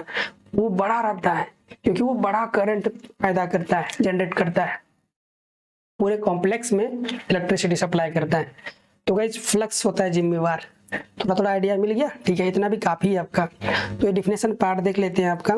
Total number of electric field line passing through the surface is called, ये वाला सरफेस है बेसिकली, ये देखो एरिया, इसी को सरफेस बोलेंगे। तो मैथमेटिकल फॉर्मूला क्या, उसी को फ्लक्स बोलते हैं, mathematical form of electric flux. तो देखो फ्लक्स का दो फॉर्मूला मिलेगा, एक तो ये जनरल फॉर्मूला, एक गॉस लॉ फॉर्मूला देगा आपको। दोनों ही फ्लक्स का मैग्नीट्यूड सेम होता है तो उसको इक्वल करेंगे अभी अपन लोग, अब करेंगे, देखेंगे अभी। तो फ्लक्स का दो फॉर्मूला मिलता है, याद रखना। तो फाई ई से, फ्लक्स को फाई से रिप्रेजेंट करेंगे, तो फाई बराबर integration of E dot D ए। बस इसे याद कर लो, जैसे मैं बोला वैसे ही याद कर लो, इसका मतलब समझ में आएगा आगे। फ्लक्स बराबर integration E dot D A, flux बराबर integration E dot D A. D A क्या, छोटा सा एरिया है, यही वाला एरिया है, बहुत छोटकू सा एरिया है। तो पूरे एरिया के लिए अपन लोग निकाल लेंगे, छोटा सा एरिया के लिए यदि आप करंट निकाल दोगे, फ्लक्स निकाल दोगे, तो टोटल एरिया तो पता होगा, लेंथ इंटू बी, खट से कर देंगे। ये इंटीग्रेशन से घबराओ मत, ये इंटीग्रेशन टोटल एरिया को बता रहा है बस। ई है इलेक्ट्रिक फील्ड, ए है एरिया वेक्टर। गाइस यहाँ से कंसेप्ट आपका चालू होता है, एरिया वेक्टर। एरिया वेक्टर से एक सवाल आपसे पूछता है, ये वाला बहुत फेमस सवाल है, कभी कभी एक दो एग्जाम में पूछ लेता है कि एरिया वेक्टर का डायरेक्शन कहाँ होता है, तो सरफेस का परपेंडिकुलर होता है, ठीक है, याद रखना अभी तो। तो फ्लक्स का ऐसा यूनिट बहुत बार पूछता है, न्यूटन मीटर स्क्वायर पर कूलम्ब, या तो वोल्ट मीटर दे देगा, ज़्यादातर ये वोल्ट मीटर वाला ही पूछता है। गाइस वोल्ट मीटर को देख लो आंखें फाड़ के, उसका किसका ऐसा यूनिट होता है, फ्लक्स का ऐसा यूनिट होता है। ये concept of area vector, area vector के कंसेप्ट को समझते हैं। तो वेक्टर क्वांटिटी है तो पहले तो मैग्नीट्यूड होगा, मैग्नीट्यूड तो बहुत सिंपल है ना, रेक्टेंगुलर एरिया लेंगे तो रेक्टेंगुलर का एरिया निकाल देंगे। यदि एक मिनट गाइस, ठीक है, सब ठीक है, टकाटक है, मस्त है, मुझे लगा वीडियो ऑफ हो गया होगा। तो यदि ये अपन लोगों का कैसा एरिया रहेगा, स्क्वायर का शेप का रहेगा, इस है ना, तो स्क्वायर का एरिया ले लेंगे, तो वही मैग्नीट्यूड होता है, उसमें तो कोई दिक्कत नहीं, दिक्कत है डायरेक्शन में, ठीक है। तो यहाँ पे लिखा हुआ भी है, it is magnitude of geometrical area, मतलब लेंथ इनटू बी, इसी को ज्योमेट्रिकल एरिया बोलते हैं। यदि हम लोग स्फीयर ले लिए, गोला ले लिए, तो गोला का एरिया कितना होता है, 4 पाई आर स्क्वायर होता है। तो डायरेक्शन आपका क्या हो जाएगा, it is always perpendicular to the area, मतलब जो सरफेस है आपका उस सरफेस के हमेशा परपेंडिकुलर होगा। ऐसे समझ लो आप, मान लो ये वाला क्या है, मेरा सरफेस है, दिखाई दे रहा है, ये वाला रेक्टेंगुलर है, इसको रख देता हूँ यहाँ पे, ये वाला रेक्टेंगुलर है, तो इसके पर इस ये वाला सरफेस है, ये वाला सरफेस थोड़े है, सरफेस कौन सा, ये वाला है सरफेस, ये वाला सरफेस है, तो इससे परपेंडिकुलर आप लाइन खींच दो, बहुत सारे लाइन होंगे, ऐसे होंगे, यहाँ पे होंगे, यहाँ पे होंगे, यहाँ पे बहुत करोड़ों लाइन होंगे। कमाल की बात यह है कि सारे करोड़ों लाइन का डायरेक्शन एक ही होगा इधर की ओर, तो कोई सा भी आप ले लो तो वो बताएगा आपका एरिया वेक्टर का डायरेक्शन। तो ऐसे तो इधर भी होंगे ना, कौन सा लूं, तो गाइज उस सिचुएशंस के अकॉर्डिंग हम लोग लेंगे, क्वेश्चंस के अकॉर्डिंग, जो आपका आउटवर्ड होगा बाहर की ओर, ठीक है, उसको हम लोग लेंगे। मान लिया इलेक्ट्रिक फील्ड इधर से आ रहा है, तो आउटवर्ड कौन हो गया, इधर हो गया, तो ई साइड वाला को एरिया को लेंगे। इधर से इलेक्ट्रिक फील्ड आ रहा होगा तो आउटवर्ड कौन हो गया, इधर वाला हो गया, तो ईस्ट साइड का एरिया वेक्टर को कंसीडर करेंगे। समझ में आ गया ना, बस इतना ही काफी है, समझ में आ गया आपको, ठीक है। दो बातें, पहली तो आपको एरिया वेक्टर क्या होता है, सरफेस के परपेंडिकुलर होता है, दूसरी बात वो हमेशा आउटवर्ड ऑफ द बॉडी होता है, बॉडी का आउटवर्ड होता है। चलो जी नेक्स्ट, अरे ज्यादा पहुंच गया क्या, हाँ। Types of area vector guys, एक होता है ओपन एरिया वेक्टर, जैसे डिस्क, ये दिखाया आपको, ये सीट हो गया एरिया वेक्टर है, ओपन एरिया वेक्टर है। गाइज यहाँ पे क्यूब ले लो, पूरा डब्बा ले लो आप, वो डब्बा कैसा होता है आपका, क्लोज रहता है चारों तरफ से, तो यहाँ आप बहुत अच्छे से समझ सकते हो एरिया वेक्टर के कंसेप्ट को। क्लोज्ड एरिया है, मान लो क्यूब है, तो क्यूब में क्या सरफेस होगा, काउंटिंग कर लो, 6 गो सरफेस होता है क्यूब में, है ना, तो 6 गो सरफेस से परपेंडिकुलर डायरेक्शन लेंगे, वो तो कौन सा सरफेस को कंसीडर करेंगे एरिया, वो तो क्वेश्चंस के पता चलेगा, लेकिन जब भी कंसीडर करेंगे, क्योंकि क्यूब में है इसीलिए, तो अंदर की, तो मान लिया ये टॉप वाला हमने सरफेस कंसीडर कर लिया, तो ये टॉप वाला सरफेस में 2 वेक्टर मिलेगा आपको एरिया, दोनों ही परपेंडिकुलर है, एक तो ऊपर की ओर एक तो डाउनवर्ड की ओर। कौन सा लेंगे अपन लोग? ऊपर की ओर। ये क्यूब वाला में फट से ना झलक गया कि इनवर्ट लेंगे तो क्यूब के अंदर की ओर जा रहे हैं, तो अंदर को थोड़े लेना है, बाहर की ओर लेना है। इसी तरह सारे सरफेस से बाहर की ओर लेना है। समझ में आ गया? इंपॉर्टेंट नोट्स, यदि इलेक्ट्रिक फील्ड आपका यूनिफॉर्म मिलता है तब क्या होगा गाइस? फाई बराबर ई डॉट डी ए जानते हैं। यूनिफॉर्म का मतलब हो गया इलेक्ट्रिक फील्ड एक ही डायरेक्शन में है, ठीक है, एक ही डायरेक्शन में। गाइस अभी आप याद कर लो, ये कभी पूछा नहीं, पूछता था पहले जमाने में पूछता था, बस अभी देख लो एक नजर कहीं आ जाए तो। गाइस देखो यूनिफॉर्म इलेक्ट्रिक फील्ड होता है ना, तो उसका लाइन ना सब तो पैरेलल होता है, इसे सीधा सीधा, ये कांस्टेंट होता है ना। नॉन यूनिफॉर्म जो लाइन होता है ना इलेक्ट्रिक फील्ड, वो आपका थोड़ा सा लाइन ऐसे टेढ़ा टेढ़ा जा सकता है, ऐसे देख रहे आपको, ऐसे जा सकता है, यहाँ थोड़ा घूम गया ना, तो ये नॉन यूनिफॉर्म इलेक्ट्रिक फील्ड को बता रहा है, ये यूनिफॉर्म इलेक्ट्रिक फील्ड को बता रहा है। यूनिफॉर्म इलेक्ट्रिक फील्ड में आपका मैग्नीट्यूड चेंज नहीं होता है, ना ही डायरेक्शन चेंज होता है। इसमें इलेक्ट्रिक फील्ड का थोड़ा सा यहाँ पे डायरेक्शन चेंज हो गया, ये नॉन यूनिफॉर्म है, तो फोटो भी ऐसा आ जाएगा ना तो बता दोगे आप, ठीक है। तो देखो यहाँ पे यूनिफॉर्म यदि कांस्टेंट हो गया, यूनिफॉर्म बोल के इलेक्ट्रिक फील्ड को कांस्टेंट करवा दिया। कांस्टेंट चीज जो होता है वो इलेक्ट्रिक इंटीग्रेशन में भाग नहीं लेता है, इंटीग्रेशन से बाहर आ गया। अब पकड़ा कौन गया? D A. डी होता है छोटा सा एरिया, छोटा छोटा एरिया होता है, तो इंटीग्रेशन का मतलब होता है जोड़ना, छोटा छोटा एरिया को जोड़ोगे तो कंप्लीट एरिया मिल जाएगा। तो ए को मान लेते कंप्लीट एरिया है, तो ई डॉट डी ए, तो फाई बराबर ई ए कॉस थीटा। थीटा क्या है? मैग्नीट्यूड ऑफ इलेक्ट्रिक फील्ड, ये तो आपका इलेक्ट्रिक फील्ड का मैग्नीट्यूड है, ये तो एरिया का मैग्नीट्यूड है। थीटा है angle between area vector and electric field. क्या बोला? Area vector and electric field, ठीक है। ये बात समझ में आ गया आपको? मान लो आपने क्या किया, एक क्यूब ले लिया, यहाँ पे क्यूब ले लो आप ऐसा, ठीक है। इस क्यूब को आपने कहाँ पे रखा है? सेंटर में रखा है। तो गाइज यहाँ से क्या निकलेगा? पॉजिटिव चार्ज है, तो यहाँ से इलेक्ट्रिक फील्ड निकलेगा। इलेक्ट्रिक फील्ड निकलेगा तो चीरता हुआ इस सरफेस को इधर की ओर जाएगा, इस सरफेस से इधर की ओर जाएगा, इस सरफेस से इधर की ओर जाएगा, इस सरफेस से इधर की ओर, ऐसे बहुत सारे निकलेंगे।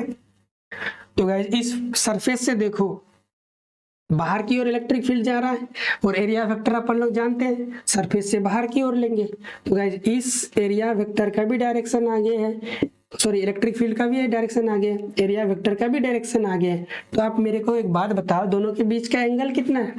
पैरेलल लाइंस के बीच का एंगल तो 0 होता है, तो थीटा बराबर 0 हो गया। तो वही चीज यहाँ पे आपका बोल रहा है, थीटा जो है इलेक्ट्रिक फील्ड और एरिया वेक्टर के बीच का एंगल है।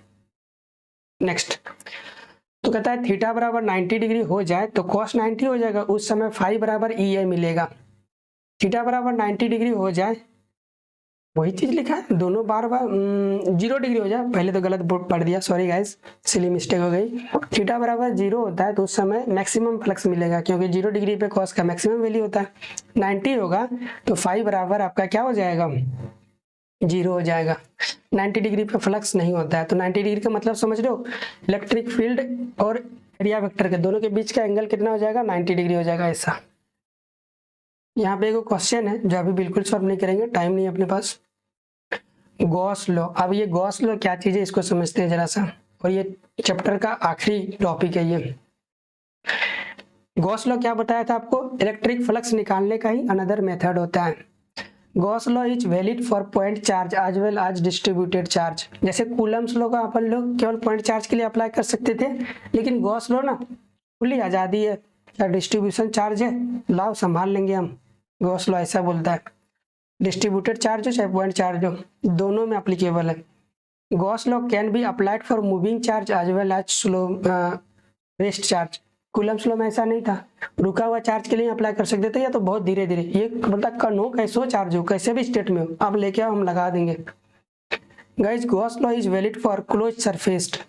हाँ ये अच्छा है, सरफेस हम लोग का कैसा है? 2 होता है, लेकिन कैसा वाला सरफेस के लिए वैलिड है? क्लोज वाला, टूटा हुआ सरफेस नहीं होना चाहिए कहीं से। अब गॉस का स्टेटमेंट क्या है वो तो देख लो, सीधा सीधा गॉस का स्टेटमेंट ऐसा है, पहले तो क्लोज सरफेस लेना पड़ेगा। मान लेते हैं चाहे डिस्ट्रीब्यूटेड चार्ज रहे चाहे पॉइंट चार्ज रहे, दोनों में सेम चीज होता है, तो डिस्ट्रीब्यूटेड में समझते हैं सबसे पहले, तो सॉरी डिस्ट्रीब्यूटेड में पॉइंट में समझते हैं। मान लो ये आपका पॉइंट चार्ज Q1 है पॉजिटिव नेचर का, ये निगेटिव नेचर का Q2 चार्ज है, एक मिनट गाइस, कहीं मेरा वीडियो ऑफ तो नहीं ना हो गया होगा, मुझे बार बार चेक करना पड़ता है ये सारी चीजें।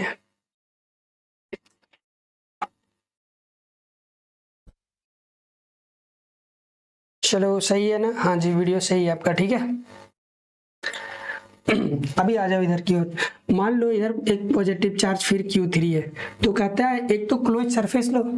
गाइस यहाँ पे आज़ादी, आप कैसा भी सरफेस लो, तो हम जानबूझ के वैसा सरफेस थोड़े लेंगे जिसका एरिया हम नहीं जानते, हम जानबूझ के ऐसा सरफेस लेंगे जिसका एरिया हम जानते हैं। तो गाइस इन दोनों को देख के मेरे पास 2-3 एरिया आ रहा है, या तो मैं रेक्टेंगुलर क्यूब ले लूंगा, क्यूब लूंगा तो ऐसे हो जाएगा क्यूब, ठीक है ऐसे, या तो मेरे पास दूसरा ऑप्शन है मैं स्फेयर ले लूंगा, स्फेयर, स्फेयर मतलब गोला ले लूंगा।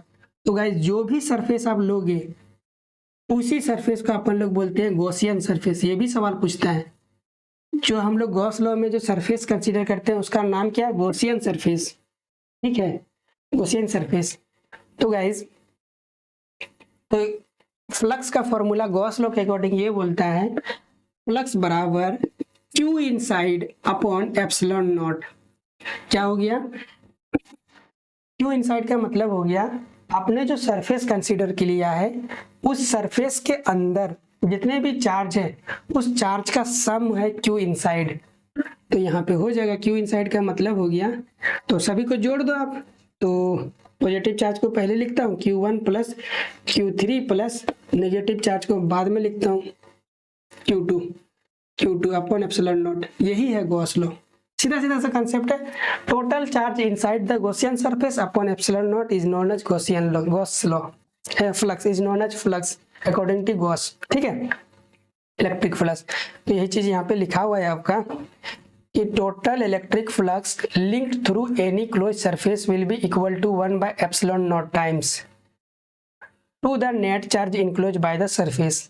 1 बाय एप्सिलॉन नॉट टाइम्स का मतलब देख लो 1 बाय एप्सिलॉन नॉट गुना है ना टोटल का, इसीलिए लिखा हुआ है यहाँ।